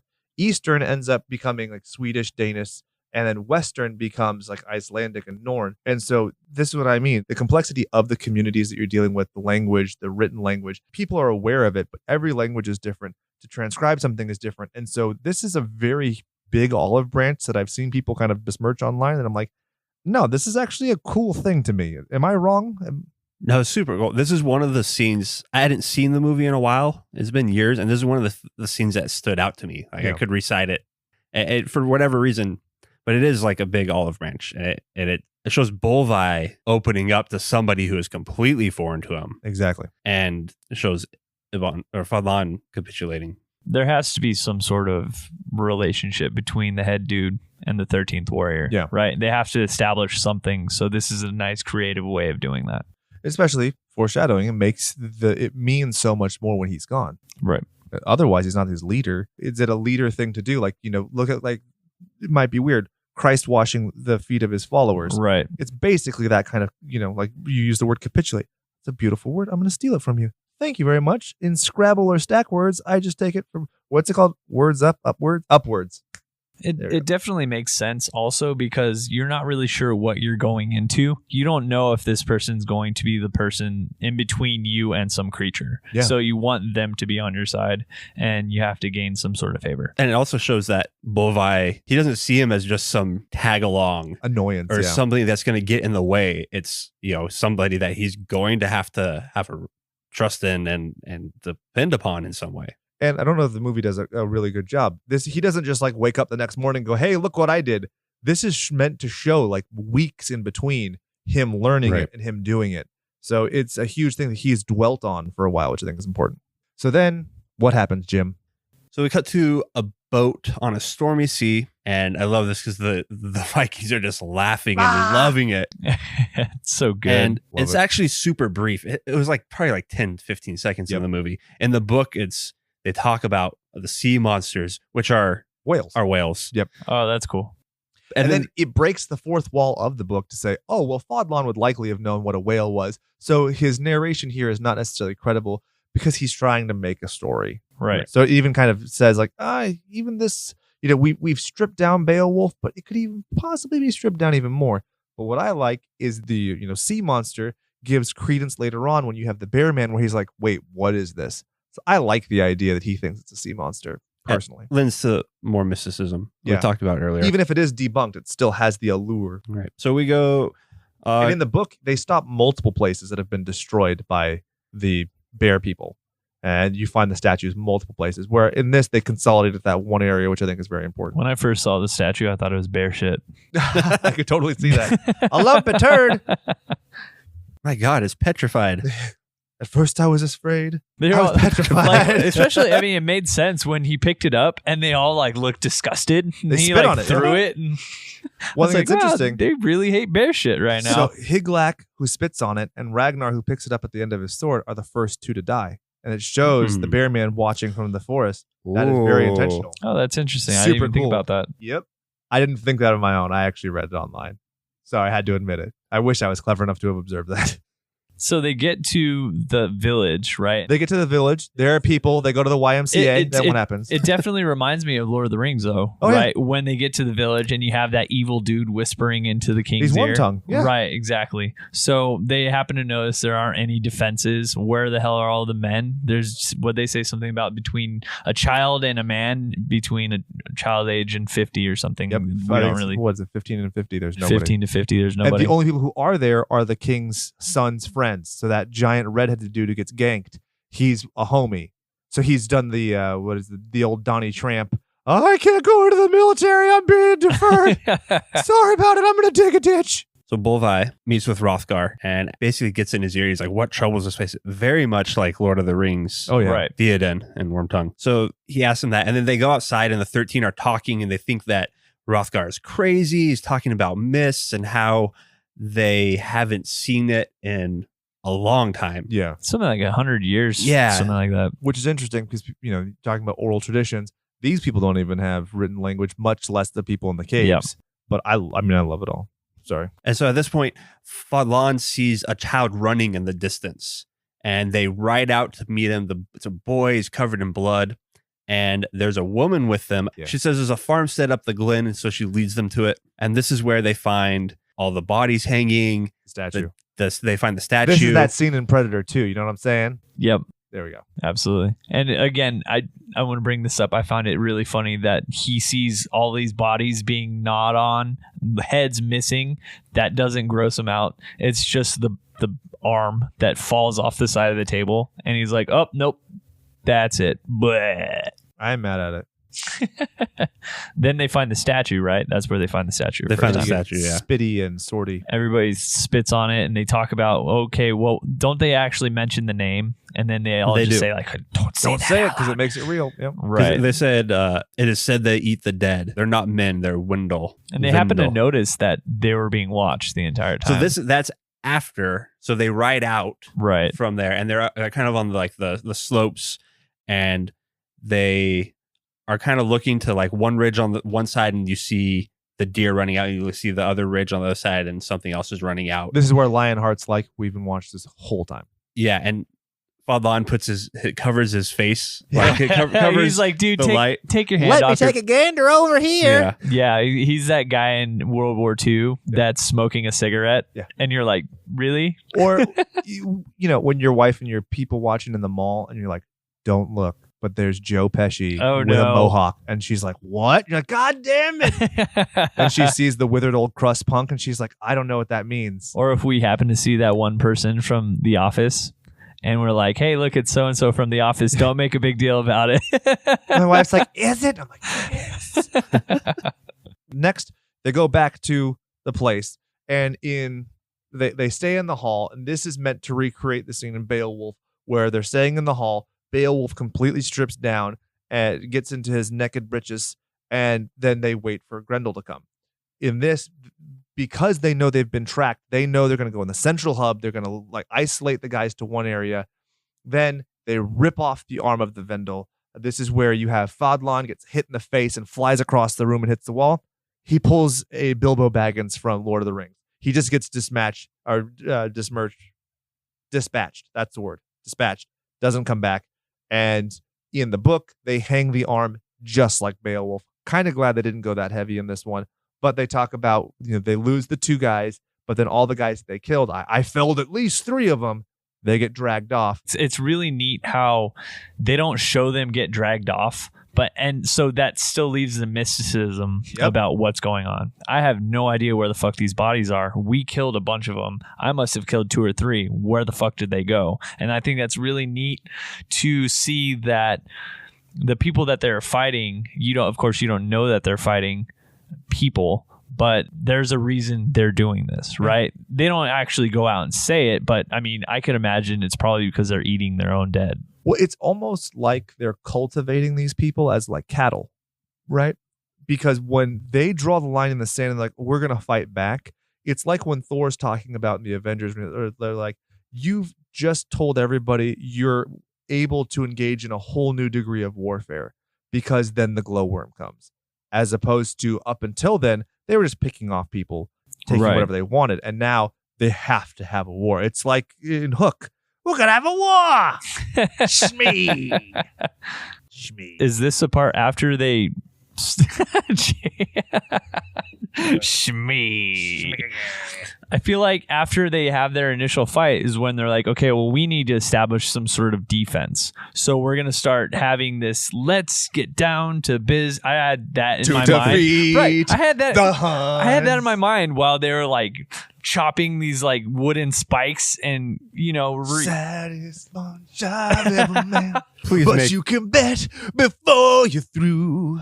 It's on my like top 5 songs from this year. I have a 19-month-old. Fuck off. Don't judge me. Well, they're basically reinforcing the fortress, right? Yeah. And that's when you start seeing... In the book, it's even doper, though, because they're digging this shallow-ass little moat, and Fadlan's like, this is dumb. That's not going to do anything. But what they do is they fill it with water so you can't see these little spikes. So, you know, there's the spikes on the wall?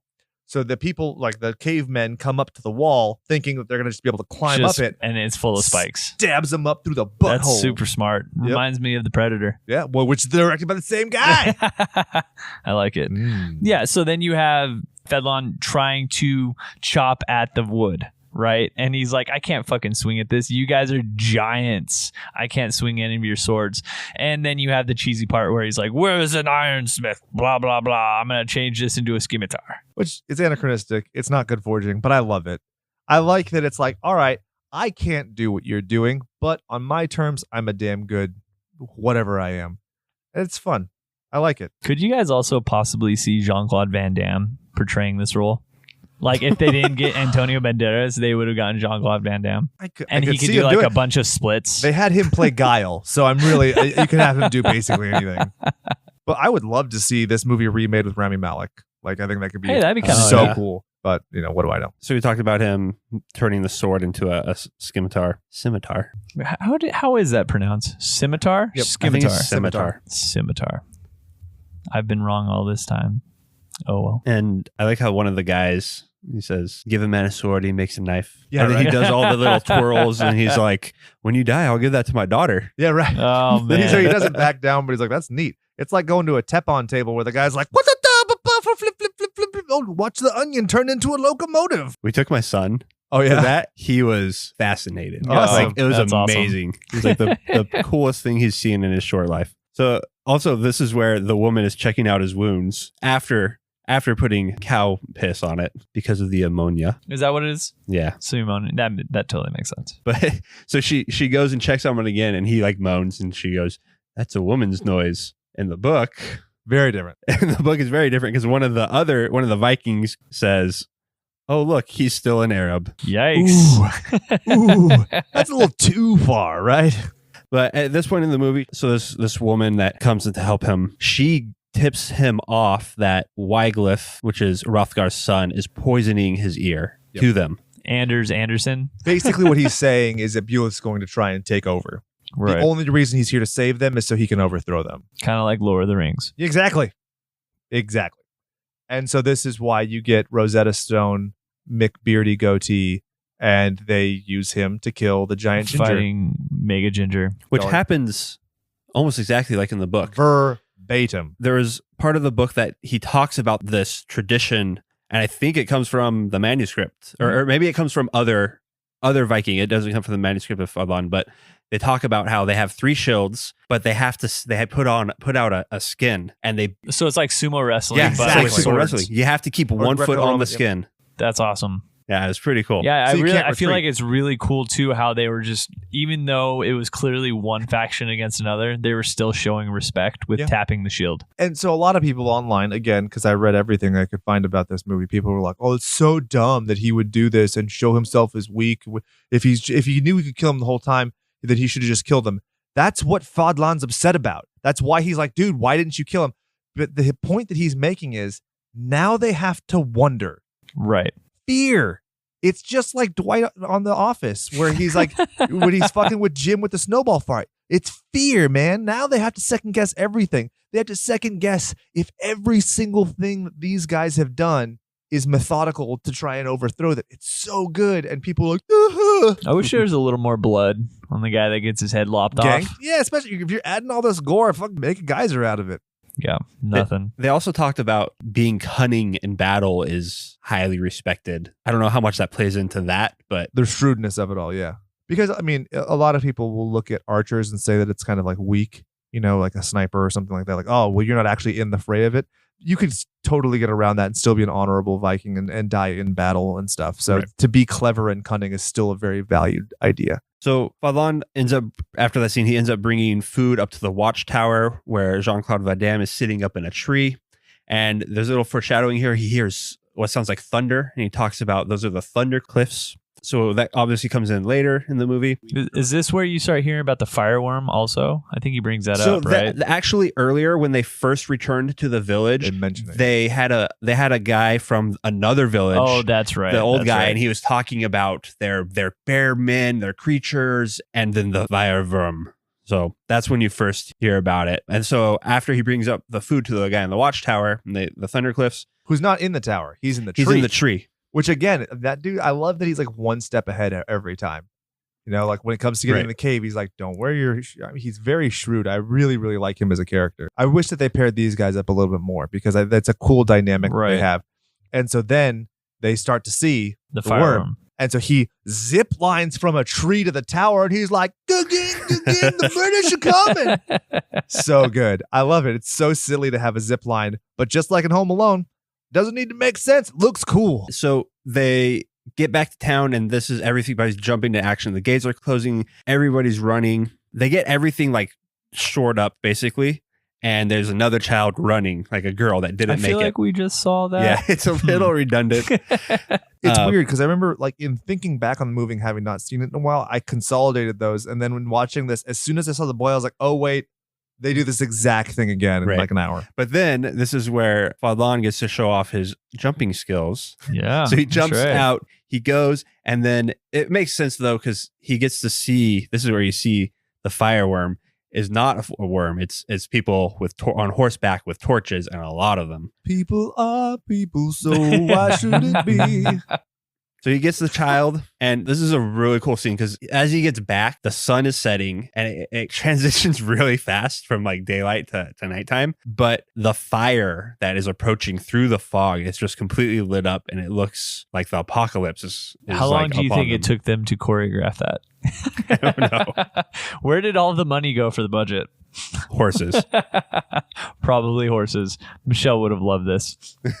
Well, and that's one of the interesting things they talk about in the novel as well, that they don't care about killing the animal. So they're aiming with those spikes for the horse to fell it to get the guy. Michelle probably wouldn't have liked that. Yeah, so I was about to say, you maybe want to step that back. You know, I was explaining to her the movie, and she was like, I feel like I've seen it once upon a time. I might have turned it off, maybe. And I was like, was it the horse violence, maybe? It was probably the horse violence. Oh, for sure. Harriger had a good line, or it might have been from the book, but he said, "Oh, a man off a horse is half a man." Yep. Wow, that's pretty cool. So they basically, the Wendell just attack. They're throwing their torches. They're throwing the spears. The spears were actually based off of Roman, not pilum. So but, they're almost like mini spears, it looks like. They were. Right? Yeah.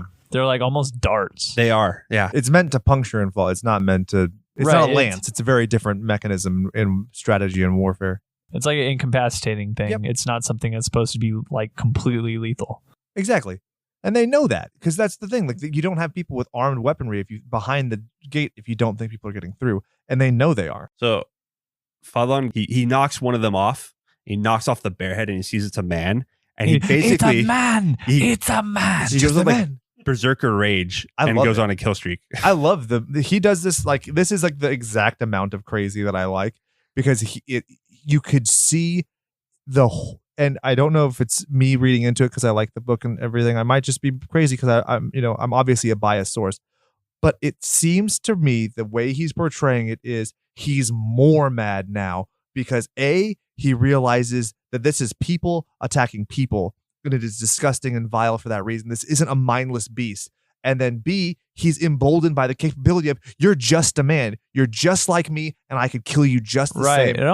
It almost seems like he was upset that he revered these creatures. Yeah, he feels duped. He's like, it's just a man. And then he goes buck wild. And this is also the scene where you get the crazy cool sequence where you have the camera on like the 4 bear horsemen riding, because they repeat that in the second battle as well, when they're coming through and there's torches and there's spikes and everything. Everything is so dynamic. I mean, this is truly from here on, this movie, like I said, I put it up against Lord of the Rings, any sword and sorcery film, including Conan the Barbarian. You guys know how crazy I am about that. Yeah, I film. feel like it's very similar to Braveheart. Oh, it's so good.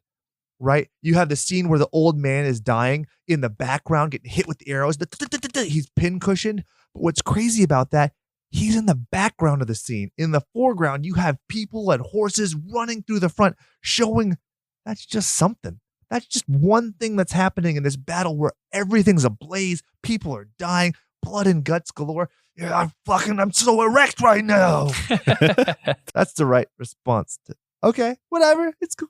Then the other guy that was firing off those arrows, it's like he was on top and you're like, okay, stop firing the arrows because there's a guy right in front of you. And you're like, okay, you're in WoW and you're the hunter that's like in melee range. Like, dude, come on. He forgot his trap. Run away, please. It was a cool scene though, because it was like silhouetted. And Oh, It absolutely. looks great. And And you're I like, love that the guy's fact fucked. he basically has to confront his own, like he's doomed. He goes to kind of reach for it and he's like, I'm just done. did we talk about they made the stand with the spears for the horses were coming? We touched on it. But And yeah. then, so yeah, they impale themselves and Fadlan gets like super worked up, like this is happening. And he's like, ah! It's a metaphor for his dick. So after that, the horns blow in the distance and the Wendell start retreating. And after the battle, there's all the buildings are in burning. I think 4 of the 13 are dead at this point. So they lost 2 more. Yeah, but Fedlon also gets his dick wet. Yeah. And then, well, he gets offered mead and he's like, I can't drink fermented grape or wheat. And the guy laughs. He's like, it's made of honey. So good. Little brother. Yeah. And then, so the woman, the blonde chick that was tending his wounds. Who he takes to Bone Zone. She was tending other things in the wounds. Mm-hmm. Let's just say cow piss isn't the only thing in his wounds after that, right? Whoa. Juices were flying. So he wakes up. The 13th squirtier. I'm sorry. My mother-in-law said the other day when I made a joke, you just take it too far. Yeah, it's kind of the only thing I'm good at. So in the morning, they see a Wendell up close because they didn't get to drag them all away. And you kind of see that it's more or less, it's a man, but different features. He has a pronounced brow. And in the book, they describe them as actually being like super hairy. Yeah. And I don't really remember hairy and pronounced brow and different facial features, but definitely some sort of variation of man. Yeah, there's no question about it. They know that it's a skew, but in the book, they really like kind of hammer down the Neanderthalic element of it. But then basically they're trying to figure it out. They go trying to get their revenge. They go on the hunt and the offensive. Saying, hey, it's a man. It's got to sleep, right? They get to this place. Nobody's there. I like this. I like the fact that they figure it out as almost like a riddle. Like, oh, it thinks it's a man. Where's the cave?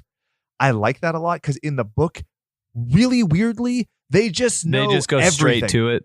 Yeah, they just know that there's these caves. They know that this, and I'm like, you didn't know it was a human 10 minutes ago. Isn't it funny how usually it's the other way around, where the story is just hammers down so much detail, whereas in the movie it's usually like, okay, let's completely skip storyline and just go straight to the sucker punch. But no, in the movie they actually give a little bit more detail, a little more breadcrumbs, and then it's completely opposite with the book. Because in the book they're like, oh, we can go in the Thunder Caves, and they actually drop down, so they drop down in the cave in the movie, but they're already in the book. They like drop down and enter through a cave that's not accessible without like rope, and they kind of just know where it's at, like Jake said. So yeah, it's really odd that they just know. I think it was kind of neat how they were kind of wondering how the hell we're going to actually get into said encampment, right? And then you have, I don't know who it was who dressed up as one of the cavemen, but they don't really show who it was. I don't remember. I think they just show somebody they kill somebody, right? Oh, yeah. And then they just show somebody cloaked up, in the outfit, and they're like, "Hey, bud, say the secret code." So knock, knock. Who's there? Your butt that's about to be kicked. So we're going a little over, but so before they went and saw a prophet, this old woman, because each town and village has their own angel of death. Truly, But okay, but in the book, we have to talk about this. The book, they go and they see the dwarves. So fucking weird. But it makes sense in Norse mythology. Is the dwarves obviously you see it in Thor. Yep, Thor's hammer and everything is created by dwarves, but they mean like, so the idea of truly little people, it could be little or it could be truly like what we would classify medically as a dwarf now. In Arabic culture and stuff, they even talk about people perceive them to be truly honest and earnest, and they were trustworthy, so they could be endowed with money and stuff. So that's why Gringotts in Harry Potter, they're all dwarf goblins. That's basically what it's referring to. So they go to the dwarves who make the weapons that they fight with. The daggers that they use on their stealth mission are from these truly dwarfs who have a soothsayer. It is the weirdest part of the book. But also, it's also Michael Crichton melding or turning mythology into something that's somewhat plausible, where he talks about if you give birth to a dwarf, it's considered lucky. Very lucky. And you take the dwarf to live with the other dwarves. So you're gathering the luck. They're like, it it's happens like a enough. For them, yeah. Happens enough where there's like a small society of them, but they're like also when they kind shot of the Wizard of Oz and they had the town up in Pasadena. You remember that? There's a movie about that where they actually, it's like during the shooting of the Wizard of Oz. I think it's called Over the Rainbow, and they're all inhabiting a motel or a hotel, and they're basically the devil. It's like Gremlins, but with dwarf people. I've never heard of that. So they go and they find the bears on the thing, and they go and they find the cave and they go in, and so they're going along the cave entrance. They kill a few of them. They come across a statue, right? They come across giant mother statue. It's Under the Rainbow is the movie. Sorry. Keep going. Yeah, it's like, it looks like a giant, like a fertility statue, like I like to call it. And this is where you see like the thousands of skulls, and they're all like the top of the skulls, and they're all upside down like bowls. So in the book, they came across a village that was outside, and it was just like huts and stuff. And they came across, in one of the rooms, there was a chair, and they described, with all the skulls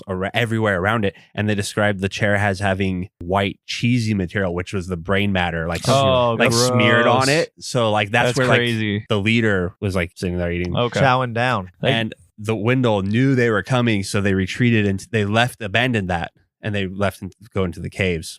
That part totally reminded me of As Above, So Below, where you see the bull right? Dirty French, yep. Yeah, it's kind of cool. So as they're sneaking through the caves, this is where you really get a look at the Wendell and their facial features, and they definitely look like cavemen. So during this scene, it emphasized to me that they can't see very well, like at all. Like The Descent? No, you're Like talking about I feel crawling. like they're so far into the cave and they stay there for so long that they kind of know what each other or where each other are based on the sounds, but maybe they don't necessarily see that well because the way they were crawling in front of them, and it just seemed like they were almost right in front of them. Yeah. But maybe it was just the way it was shot. I think it was don't just the wayish. I also kind of maybe thought that was why they only attacked at night and within the mist.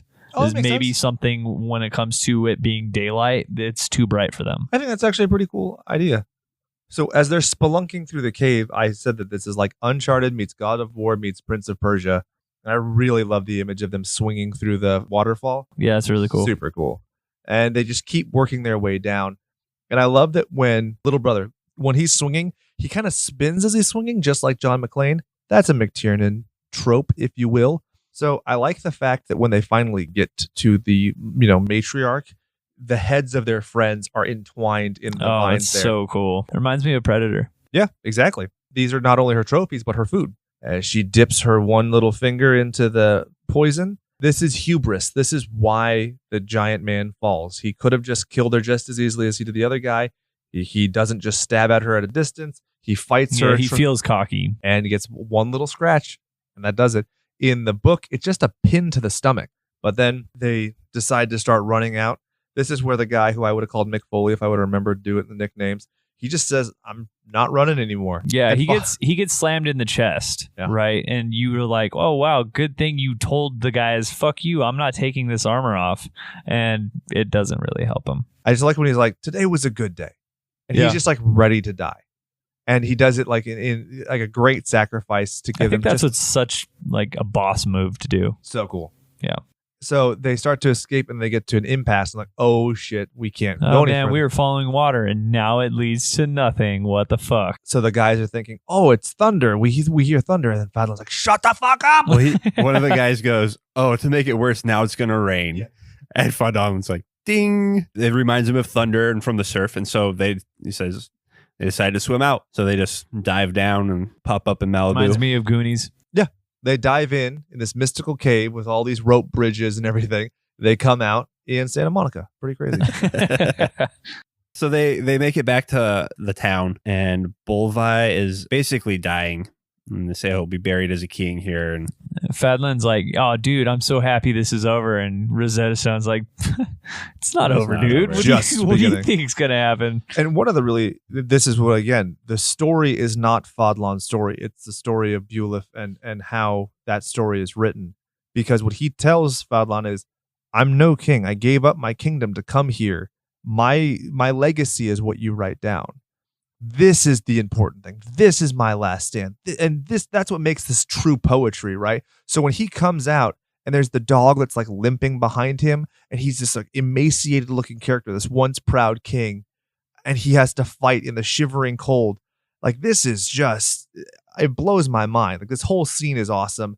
The scene where Fadlan is praying, I think, is a beautiful representation. It's like, like the writer said, it's not over exaggerated. It's not overly melodramatic. It's very much like in the perfect vein for me. How do you guys feel? Is it too dramatic or good? Nope, it's perfect. the actor for Bolvi talked about, so they're filming in Canada, and he says that the scene is so great because it was pouring and they felt like shit.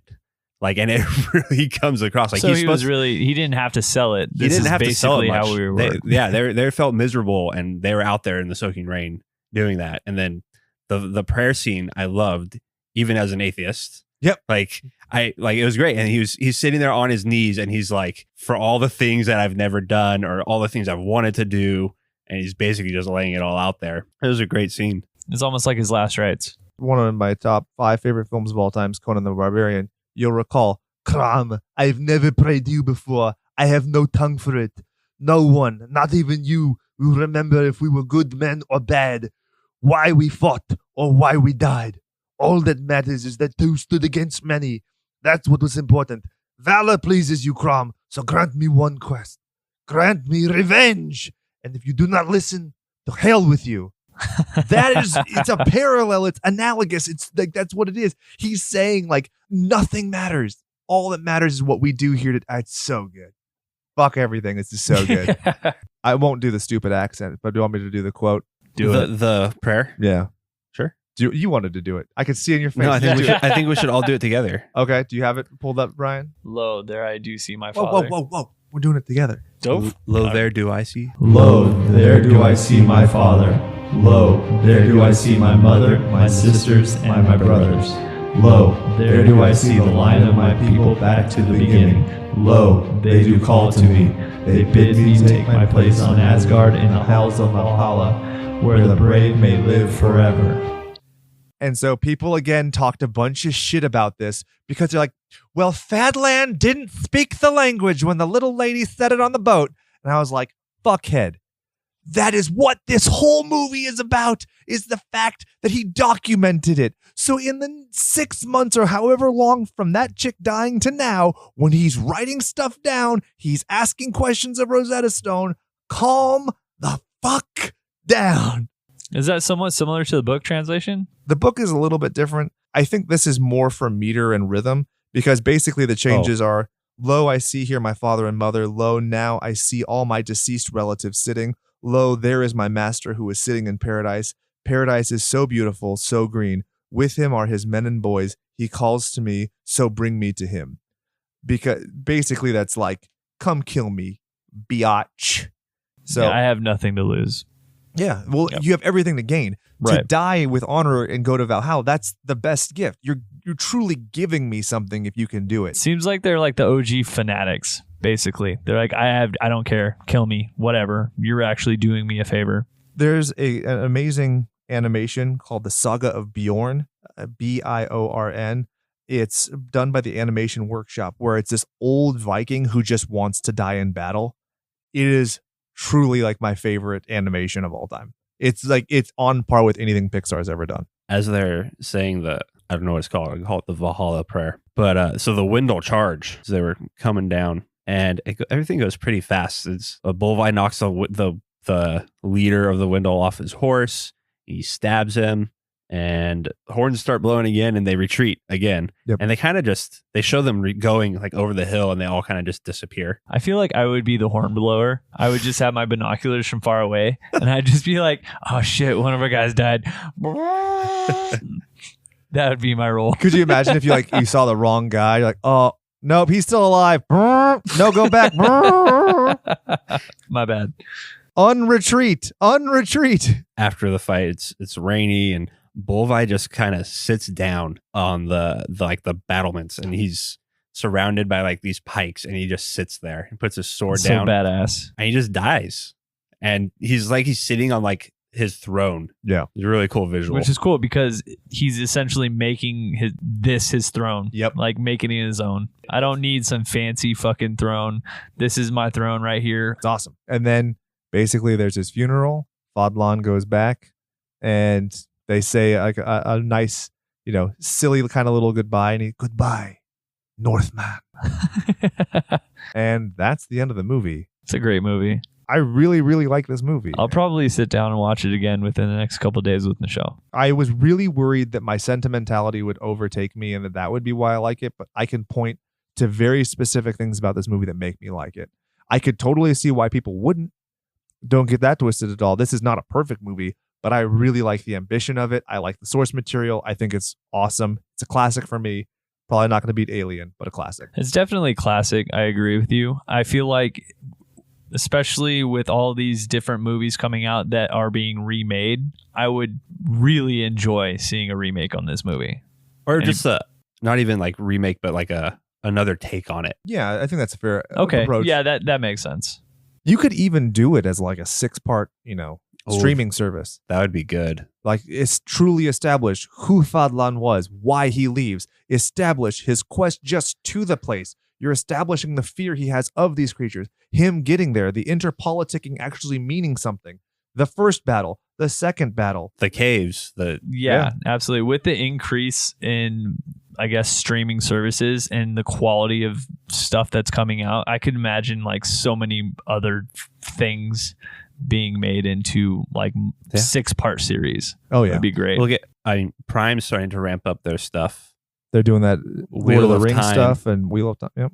And then there's The Witcher on Netflix. Witcher on Oh Netflix. man, I can't wait for The Witcher. It's gonna be so good. I hope. Well, Yeah, fingers crossed. video game / book stuff doesn't always translate But well. Henry Cavill has a great ass, so I. But that I mean, alone- Mortal Kombat's pretty great, right? No, not really.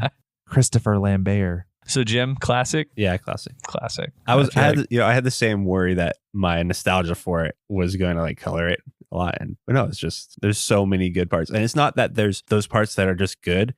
There are certain parts that are just absolutely great about it. Yeah, I truly think that like the second hour of this movie is as perfect as you can get. Like, you know, when you do something like, let's say you're playing Tony Hawk's Pro Skater, you're about 8th grade, you finally hit that move, finally hit it. So the first, you're struggling, you're not quite there, but then you finally get it, and you go, "Fuck yeah!"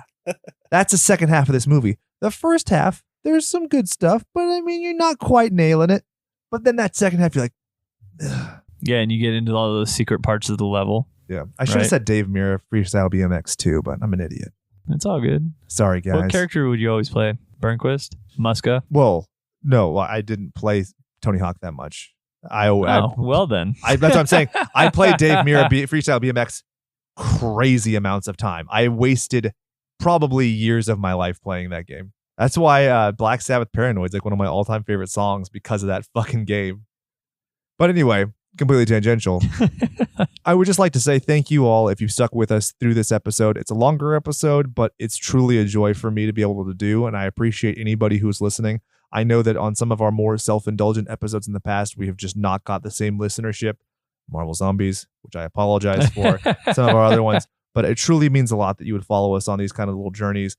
I love this material. I love being excited about things. That's the greatest gift you can give yourself and others in life, I think, is to be excited about the time you have, because you will literally never get it back. So if you were excited about this, or even if you weren't excited, but we made you excited, like, I'm just so happy to share that with you. If there are any episodes you want us to do in the future, even if it's somewhat tenuous, like here, there's a little bit more of a basis because the movie was much more horrific at one point and they truly do slash. So it fits our nomenclature. But if there's something else you'd like to see, please reach out. Don't be afraid to reach out to us and express what you want.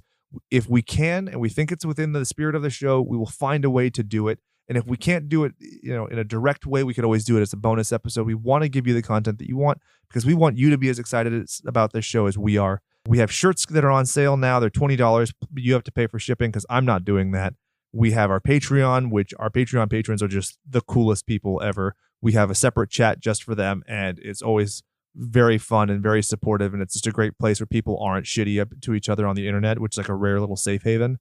And we have the Facebook, the Instagram, the Twitter, Slasher app, Horror Amino, slasherspod@gmail.com, youtube.com/c/slasherspodcast. We're everywhere. Thank you all for helping. And Brian, Jim, say goodbye to these people so I stop rambling. If you ain't watching them dying, you ain't really trying. Enjoy fuckboy time. Until next week. And for these two fools that sit before me, for Chad at home, who is squirting out his bum pissy pants, I would like to say, go out there and do something you love. And remember that all work and no power play makes Jack a dull boy.